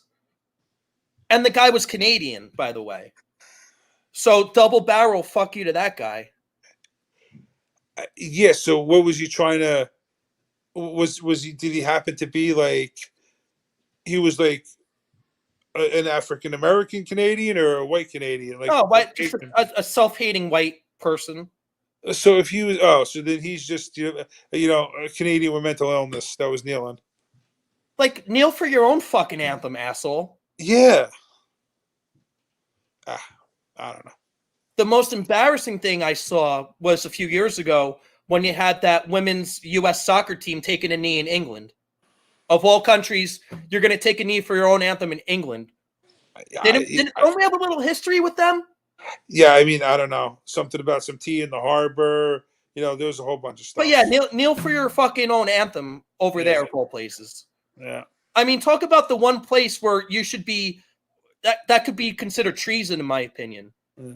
Oh, I mixed up. Yeah, I think I mixed up. I don't know, something about the British were coming, one if by land, two if by sea, something along the lines there. I think that's it. Okay, I'm back onto it. It's just not and again, I'm gonna say what AJ said to Tony. They're just proving their own ignorance.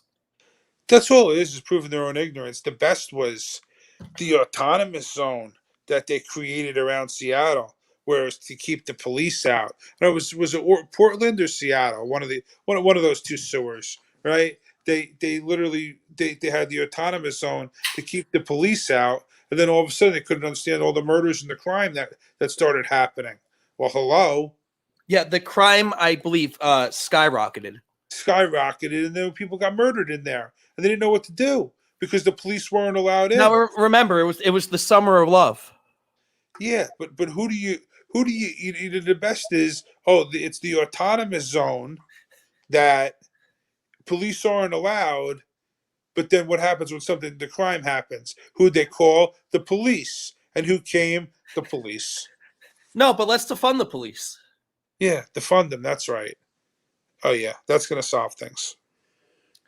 And look, prior to like the whole Colin Kaepernick thing and like the fake Trevor Martin story, hands up, don't shoot, which we all know was a proven fucking lie. I was not the biggest fan of cops because like a lot of them when they pull me over are fucking pricks. But again, I thought I had this white privilege that people talk about.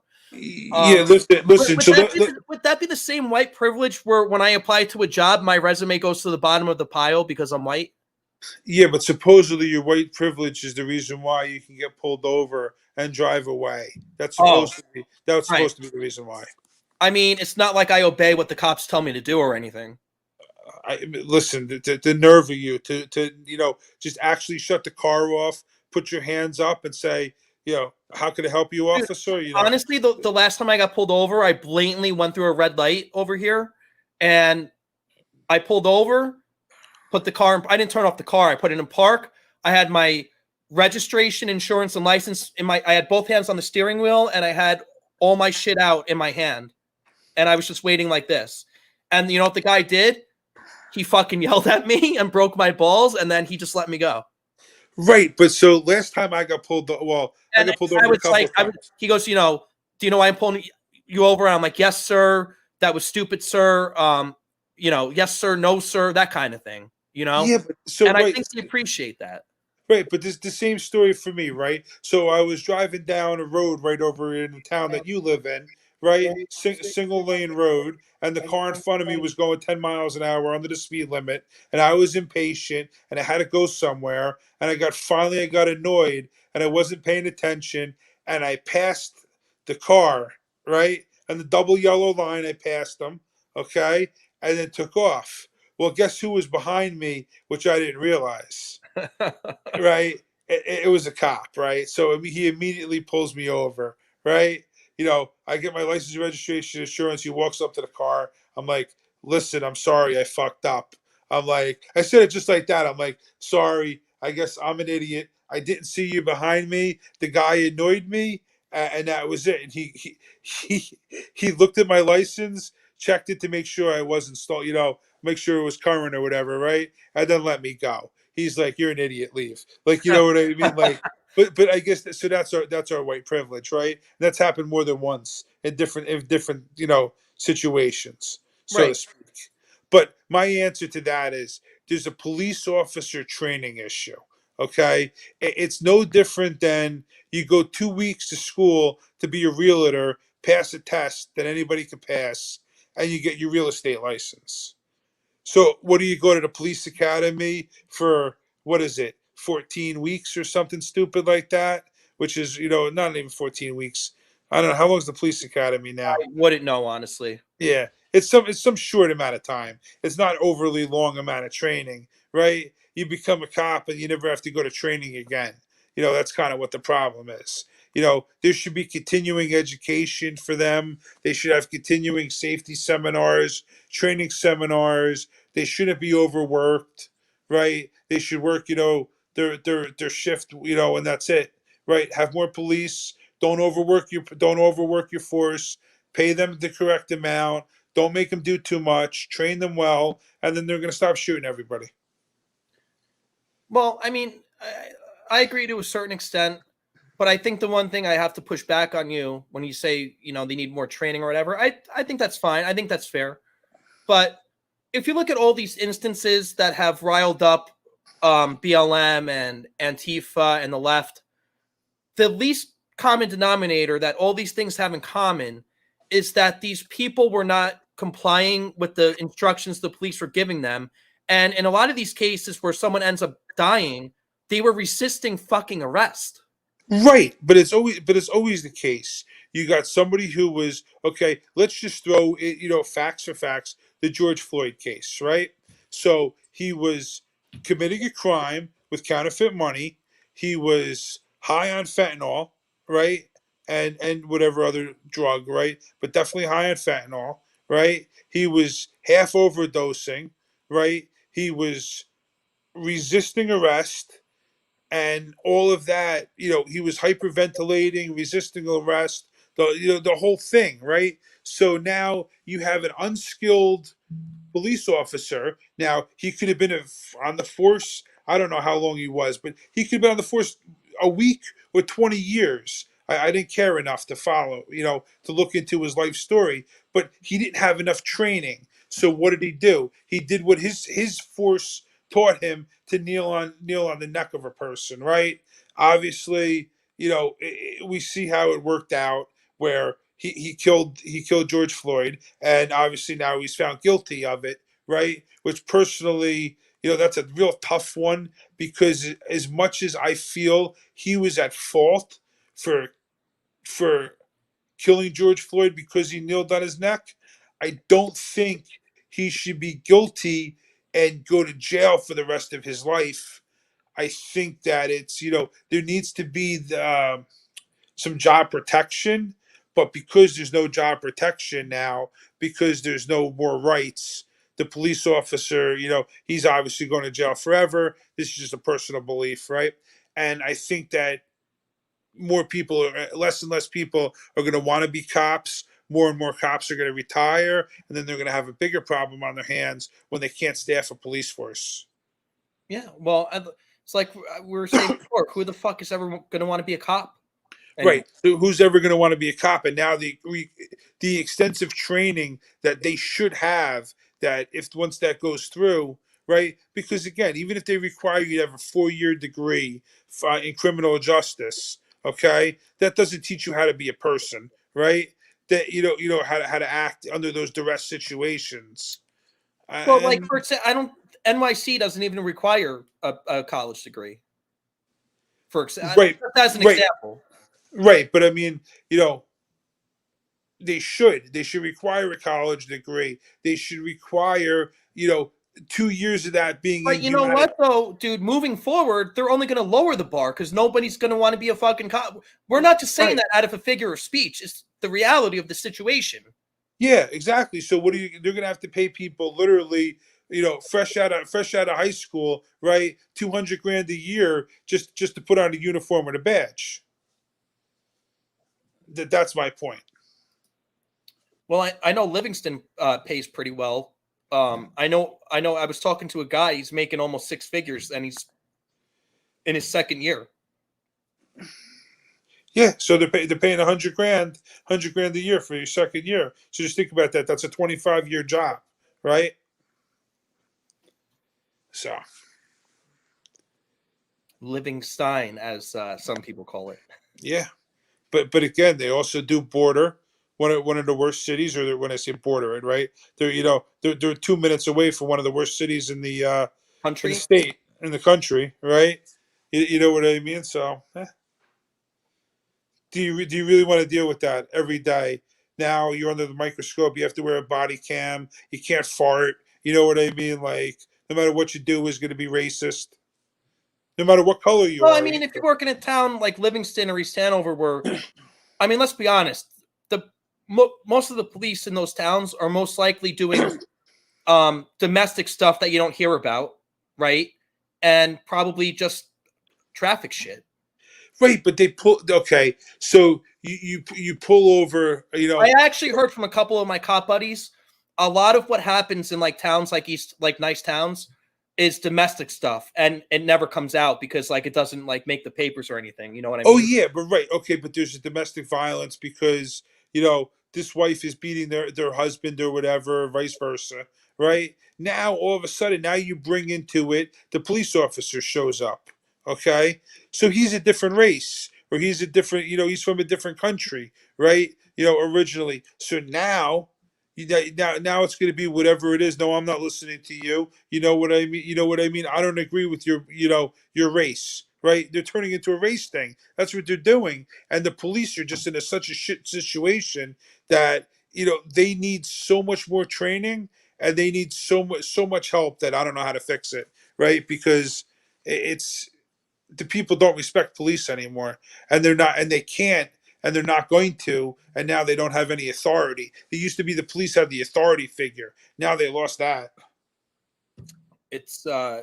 I mean, I think it depends on the community, but yeah, it's bad. I mean, have you ever watched the show The Wire? No, I haven't.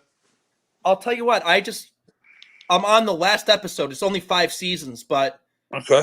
if you have time to get into a new show, check it out. It's really fucking good.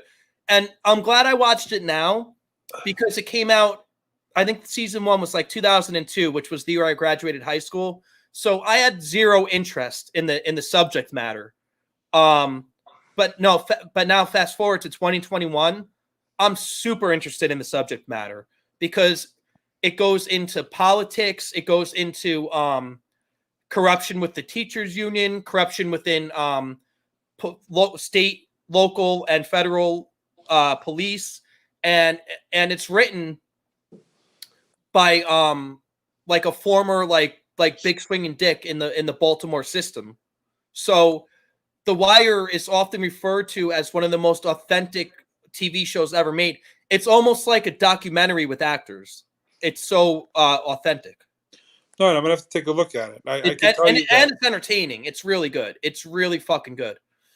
Like I said, after we get done with this, I'm probably gonna watch the last episode, and I might even rewatch it because, like, the other thing about this show too, I've never seen a show where there's so much information packed into one episode, and so like The Sopranos. I mean, because I've seen every episode 1,000 times, like you. I'm not saying a lot of the show is fluff. It's all good stuff. But a lot of it, like, if you cut out like half the scenes, it probably wouldn't matter, like in terms of like the plot. You know what I mean? But The Wire, like every second of that show matters. What platform is it on? It's an HBO show. Oh, so it's on HBO Max. Yeah, so you could watch it right now. Yeah, so I mean, like I said, I think after this podcast, I'll check it out. Right, I've been looking for something to watch. It's really good, and I started watching that and Oz at the same time, and Oz is fucked up. I don't know if you ever watched Oz. Oh, listen, I used to watch Oz from back in the day. So, The Wire is like Oz is like from the inmate's perspective. The Wire is from like the police perspective. Okay. So yeah, no, I'm gonna definitely check it out. Yeah, I guarantee you'll like it. Yeah, I've been looking for a new show. I've been watching It's Always Sunny in Philadelphia from the first episode. So I'm kind of, a little bit bored. I'm on season 4 now, a lot of episodes. To me, the first 3 seasons are the best. It's always been a good show, but yeah, I think the first 3 seasons, especially the first season without Danny DeVito, when it was like truly like this independent show that they were all like self-producing basically. Yeah. And it's still, I mean, I'm sure they still all have the creative control, but it's just been around for so long. Like I give them credit for coming up with new ideas every year. Yeah, it's pretty that impressive. Can't be easy. Nah, like look at South Park. South Park ran out of ideas, so now they only do those specials. You know what I mean? Plus, they got so much money too. Yeah, but when they ran out of ideas, that's when they started doing like every show was like made in like 6 days. Yeah, so it could be like so it could keep up with current events. Yeah, that is true. Because there's a point before that when the show was just what it was without like being so I guess the best word is current. Yeah. I still can't believe Simpsons are so many what do you call it? So many seasons in. They fucking suck. Well, they haven't been funny since I was fucking 10 years old. Right, but I mean, there's a lot more about the Simpsons, right, that you don't even understand, right? So they started replacing the cast because they were different races than the characters. The guy that voiced Apu went on this whole apology tour. Get the fuck out of here, man. Yeah. It's called acting. Yeah. So what are you trying to say? That if you're a fucking if you're a straight guy in real life, you can't play a fucking Finoke. So that was my. But I'm saying though, if you apply that standard with the guy that voiced Apu, that basically means you can't in a cartoon you can't voice an Indian unless you're an Indian. If you're, dude, you ever watch 2.5 Men? Yeah, of course. Like, there's people when I used to take acting classes, and I was like really involved in acting.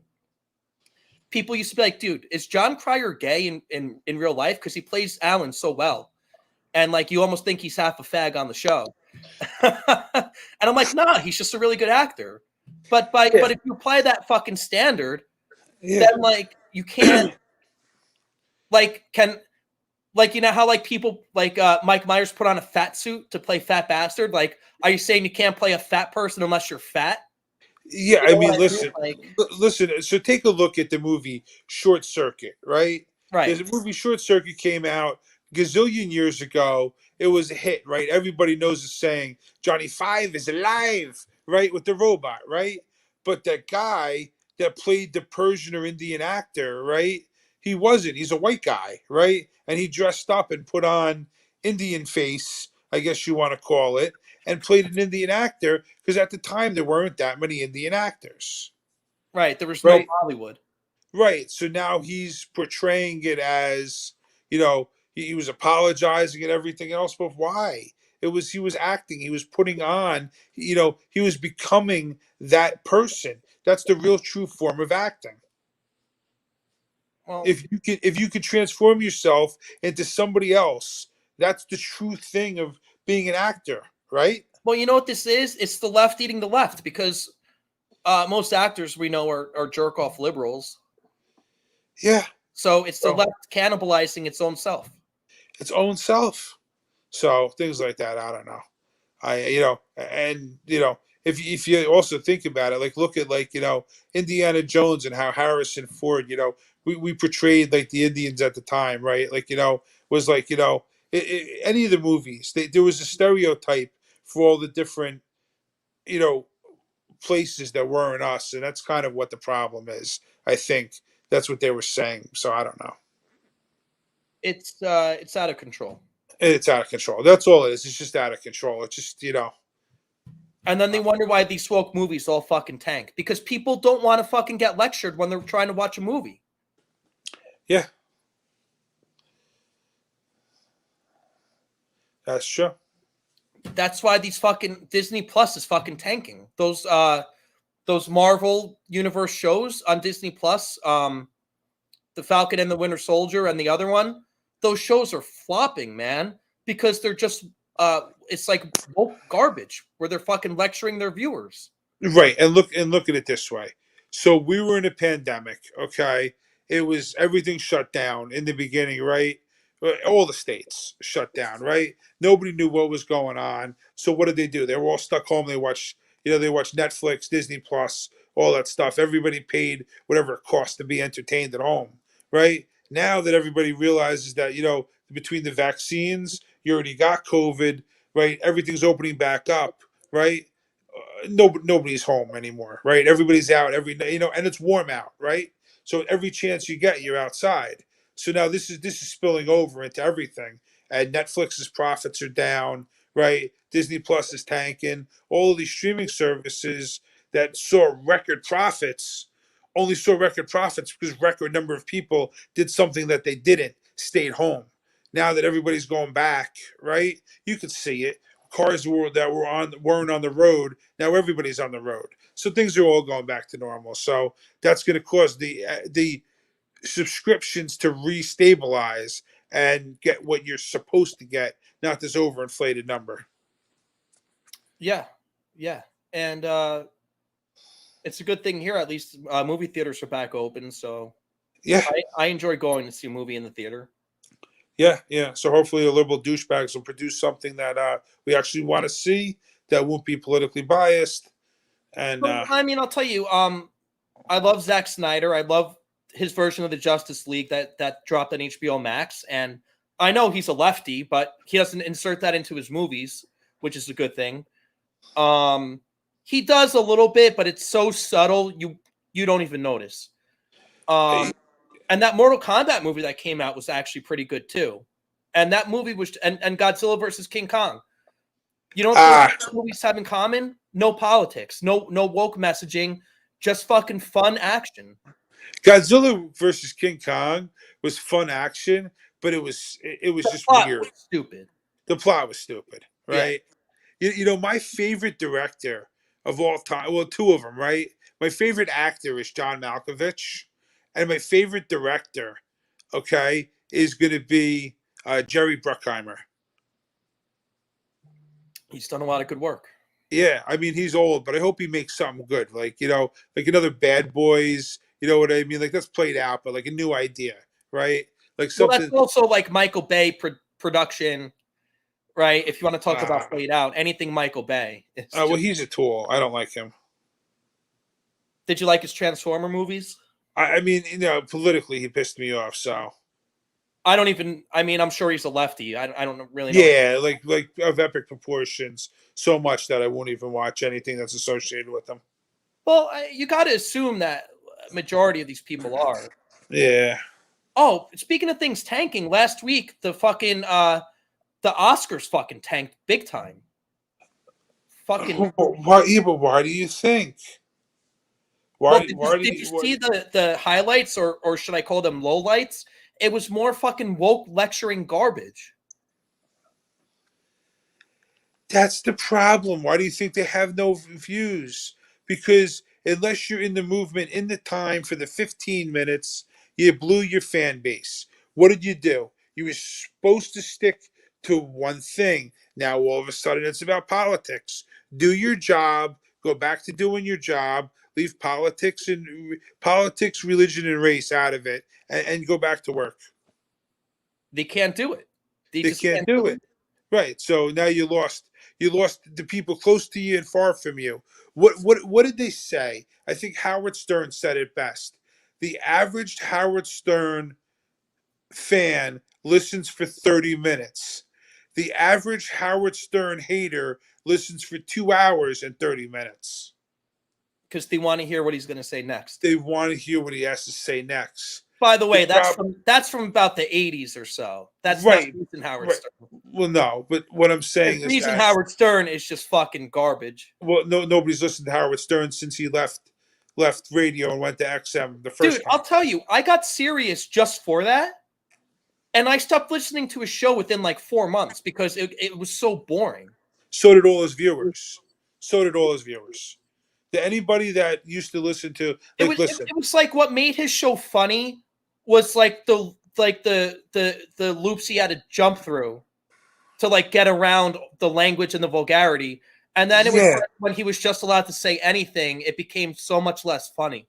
Right, like the whole point of what he'd have to say, you know, duck you, right? To like, you know, to get around saying F you, you know what I mean? So it literally, that's what made him funny. And then once he became, you know, vulgar Howard Stern, it was like, this is boring. And then he started talking about like playing online chess all the time and like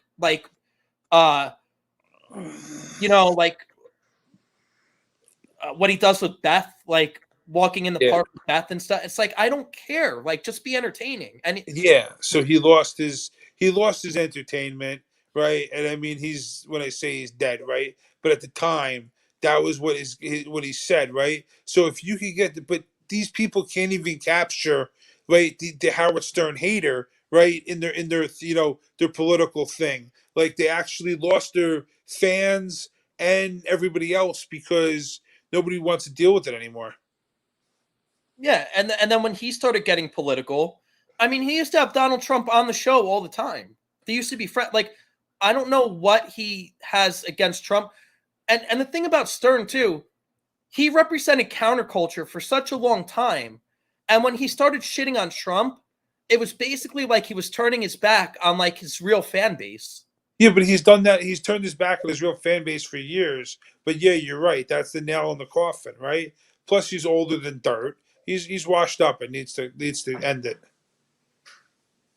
Yeah. But I mean, he's damn near 70, right? Yeah. I mean, you just watched, what do you call it? The other one passed away. Imus. Yeah. And dude, don't get me wrong. I love Stern from like the 90s. And I mean, obviously I was too young in the 80s, but I mean, even in the 90s, I was too young, but I still listened. As a matter of fact, I remember he did a pay-per-view called Butt Bongo 93. But right? Bongo Fiasco, yeah. And I wasn't, it was on New Year's Eve, and I wasn't allowed in the same room that show was on the TV. Oh yeah, because it was like almost like a hardcore porn. It was like, you know what I mean? Like, listen, the bottom line is that I definitely had that one on VHS, right? But the bottom line is everybody was a Stern fan then. Now he's a 67-year-old sellout. He's over with. He's washed up. It's again, leave your own political views, your own views out of that. Be the shock jock. You know, he lost that. Yeah, and his show was starting to suck even before he was shitting on Trump. But you know who I actually like now because like I feel like at one point he had to pick a side, and I picked Stern. But you know who I really like now? Anthony Cumia from Opie and Anthony. Oh, dude, he's hilarious. Anthony Cumia is fucking great. And Yeah. Joe Rogan gives him the ultimate compliment. Joe Rogan always, when Anthony Cumia comes up in conversation, Joe Rogan always says he's the funniest guy to never be a stand-up comedian. Yeah. Dude, I mean, listen, that was another show that in its prime was phenomenal. The Opie and Anthony show, right? Like, I used to listen to it all the time. You know what I mean? And then they internally blew it. Like, they had like their own falling out internally, right? Before But Anthony Cumia started his own thing, Compound Media. Yeah. And I think it's better. I never really listened to the Opie and Anthony show, to be honest with you. But I love his fucking content that he comes out with now. I think it's great. I think he's awesome. Yeah, well, I think the content was always somewhat good. They just had their own internal, disagreements and everything But else. yeah, but if I had to pick a side now, I'm with Anthony Cumia all day. Yeah. Sure. Yeah. I'm just saying, like, but like Opie, right? Like, I don't think Opie's like done. There's actually a really good video of Anthony Cumia on YouTube breaking down Stern's career and where he is now and how he got to where he is now. And he's saying it like basically he's telling it from his point of view, because they were kind of competitors, but he was telling the story as like from the viewpoint of like a Stern fan, because you could tell he was a fan of Stern before, like you could tell Stern like inspired him. And yeah, oh, absolutely. Like, so you got to understand, I grew up in the generation of like, Stern on K-Rock, right? Opie and Anthony on what was they and I remember when I was a little kid, he had that show on Channel 9. Yeah, the show on Channel 9. And then he had the E! Show, which was just a televised version of his radio show. Right, and then we're literally, it was all like from New York, right? Like 45 minutes away from where we grew up. You know what I mean? Well, and the Channel 9 show was all done in Secaucus. Yeah. So I'm saying we grew up in that, like, the area, so it was like local. Yeah, Opie and Anthony were Boston guys, I think, at first. Yeah, but they're still 6 hours away. You know what I mean? Not like, even 4. 4 hours. The East Coast, like, you know what I mean? Yeah. 4 hours away. It's kind of like you kind of relate to a lot of that stuff. You know what I mean? Now we're like, I don't know. It's like now it's national content. You know what I mean? That everybody talks about. But here is a lot of local content. The weather would be local. You know what I mean? Like what he was doing that day would fit because, it's not like he's outside hiking when it's snowing outside, so it's interesting. He grew up on Long Island or whatever, so it's all close. Yeah. Well, so aside from The Wire, just go on YouTube and Google Anthony Cumia. He's got a lot of good content. Now, his content is it's a pay for service, but he puts out some shit for free on YouTube. Okay. And, dude, he's really funny.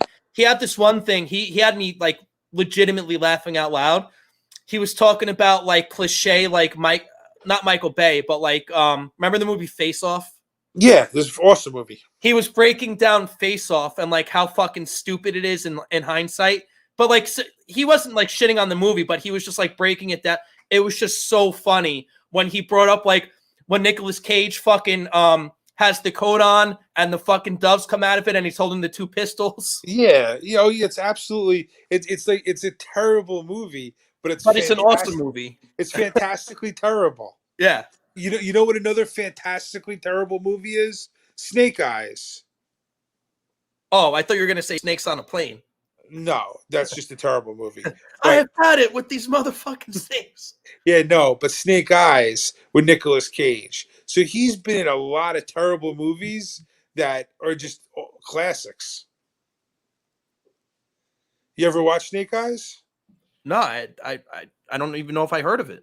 Oh my God, you have to watch it. So it's with you had to hear of this. It's with what's the guy from CSI New York? Oh, I don't know, man. But that, anyway, that actor and what do you call it? Nicolas Cage. I'll look him up real quick to tell you. Nicolas Cage, and it's just it's a phenomenal shitty movie, and half of it takes place in Atlantic City. Oh, really? Then I'll definitely watch it. Yeah, I'm looking it up right now, and it's about. I don't want to give it away for you, right? But it takes place in Atlantic City, and yeah, it's with what is it? Wait, there's going to be another Snake Eyes movie coming out in 2021. Are they serious? Hold on, give me 1 second. I don't know. I don't know if you knew that, but that's this year. Yeah, that's what I'm saying. They're coming out with a brand new one. Um, it was made in 1998. Okay, I'm looking it up real quick. Who's the other actor? Um, Gary Sinise. I'm sorry, Gary Sinise. That's the guy, right? So it's Gary Sinise and Nicolas Cage from 1998, and it takes place in Atlantic City. And I don't want to. I don't want to really give anything else away. Oh, it sounds like a winner right off the bat. Yeah, but again, it's one of those. It's a terrible movie, but it's just great. It's just a great movie because it's just a terribly great movie. That's all it is. I can respect that. Yeah. So I like that. What's that movie where he's like on a bender in Vegas? That one's not bad. not Fear and Loathing. No, that's not Fear and Loathing. Yeah. Well, that's a different Las Vegas bender movie. Oh yeah, it's a different Las Vegas. There's so many Las Vegas Bender movies.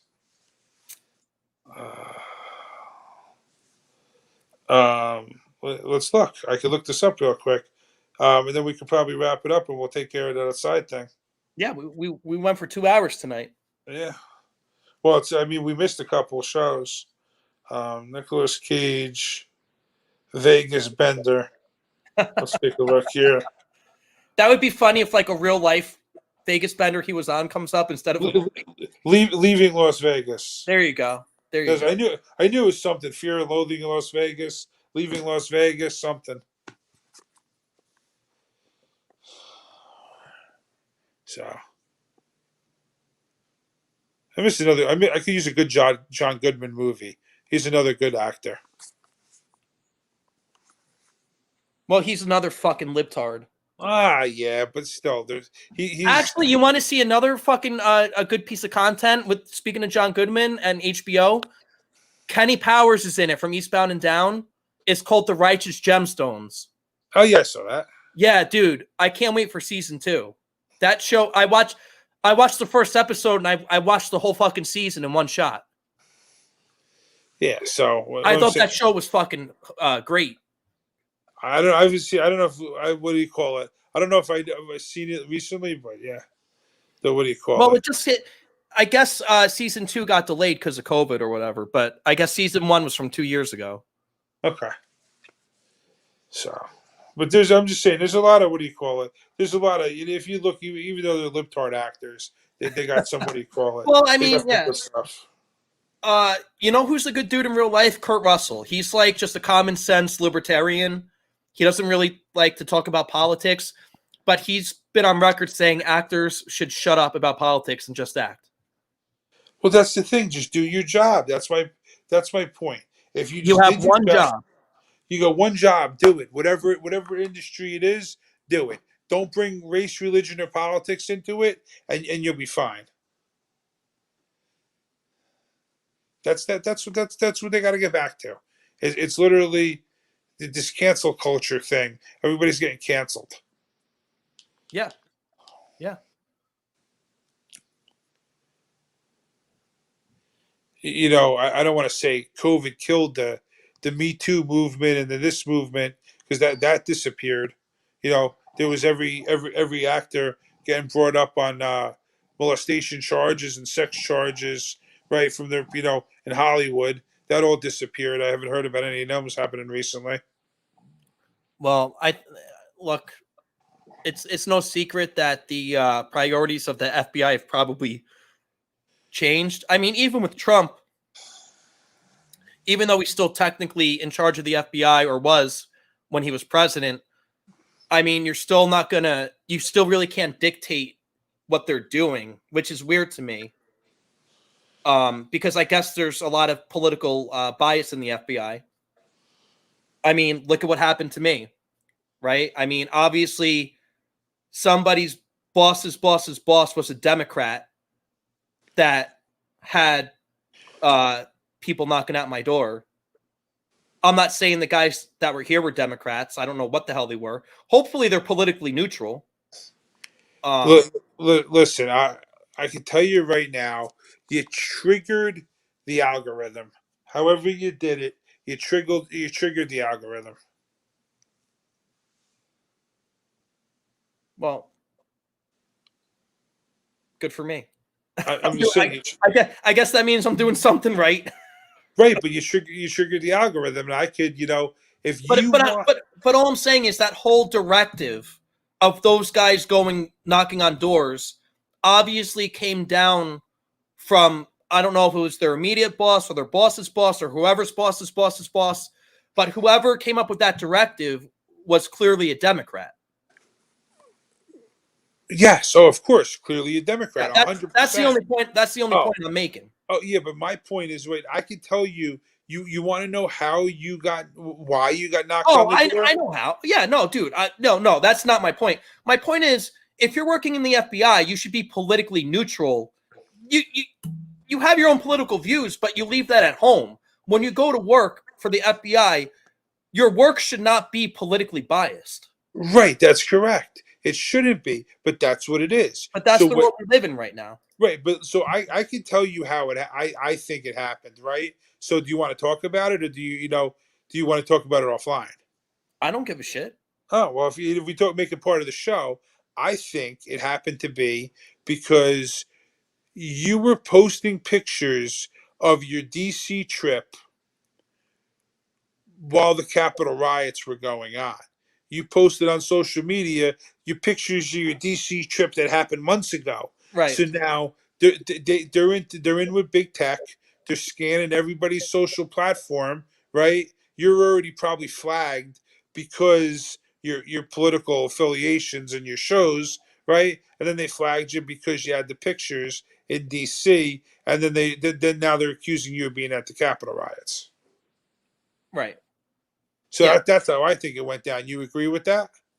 Oh yeah, of course. They even asked me about my social media, and I said, "Look, I hate social media." Not like I said that, not even realizing I was posting pictures of DC. Right. Yeah. You say you hate social media, right? Which I do. Which Right. I honestly do. I do too. I despise it, right?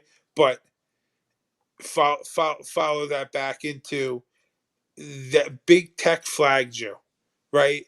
Big tech flagged you because your picture, right, which without you knowing had metadata in it that said it was Washington, D.C. They missed the part about the timestamp because they were panicking, right? But they obviously. Well, I was posting the pictures as if they were timestamped, as if I was there at the time I was posting them. Right, but they can't, if they through the picture, the metadata should actually tell you, right? When I don't know if you could pull that. Let me tell you something. I can pull that. If you send me a picture from your iPhone, I can give you all the metadata. I'm not talking about that. I'm talking about a picture from my iPhone that I post to Instagram. Yeah, I'm talking about taking the metadata from the Instagram post, not from the raw picture. Yeah, but the raw picture gets saved on Instagram servers. They don't strip the metadata. They guarantee they keep it to track you. So, I'm just telling you that's why it didn't go anywhere because they checked into it. But the bottom line is, big tech flagged you. Oh, without a doubt. Without a doubt. So, Yeah, of course. so that's really what the whole moral of the story is: the Patriot Act fucked you. Did I tell you that the fucking came in like a van that like a carpenter or like a painter would drive? Yeah, they don't roll up in like they roll up like inconspicuous as can be. It was just like I couldn't believe like when I saw them driving away, they were in like this fucking they were like in a work van. Yeah, that's the cars that you saw. You don't know about the ones you didn't see. You don't know about the agents that you didn't know about. You know what I mean? Because they Well, don't. of course. Because Of they course. probably had other people close by. Of course. Of course. You know what's funny? Not too long after that, I rewatched all the Matrix movies. I'm telling you, red pill, blue pill. And dude, we're gonna get a John Wick 4 and a Matrix 4 like in the same year. I'm so excited for that. I really wish they would come out with something new. I hate to say it, No, but the John Wick movies are fucking phenomenal. no, I'm not saying that they're not. I'm just saying like we're And literally I think a Matrix 4 could be good if they do it right. right, but really this like nothing would make me happier than like just good new movies. No more sequels, no more seasons, just a couple good movies. But like I'll tell you though, if you ever did you ever watch the John Wick movies? They're all good. I watched a couple of them. I fucking thought they were great. I watched them all in one shot. I watched Well, the first one and I was like, holy shit, there's two more. I got to watch them. I'm adding all these things to my watch list over here to make sure I capture them all, Juice. Because I need some new stuff to watch. So I got to see it all. The Wire should keep you busy for a couple weeks at least. Well, It that's depends what I on said. what I you got go them for. all written down over here. Oh, dude, John Wick is fucking awesome. Awesome stuff. Yeah, what do you call it? Yeah, that's what Keanu. Yeah, I saw that.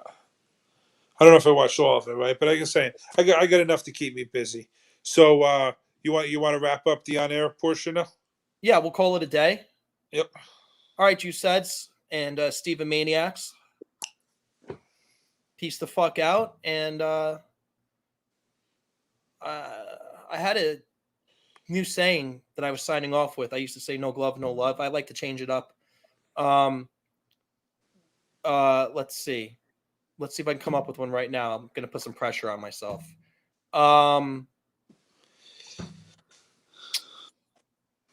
Don't fly a drone on a moving boat. How about that?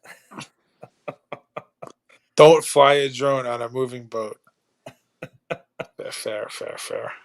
Launch the drone, lose a bone. Oh My God. head's actually healing up pretty well. Jeez. That thing fucking chopped me up pretty good. All right, Juice Sads. We'll probably be back tomorrow or Wednesday or something. And peace. Thanks for spending time with us. Peace.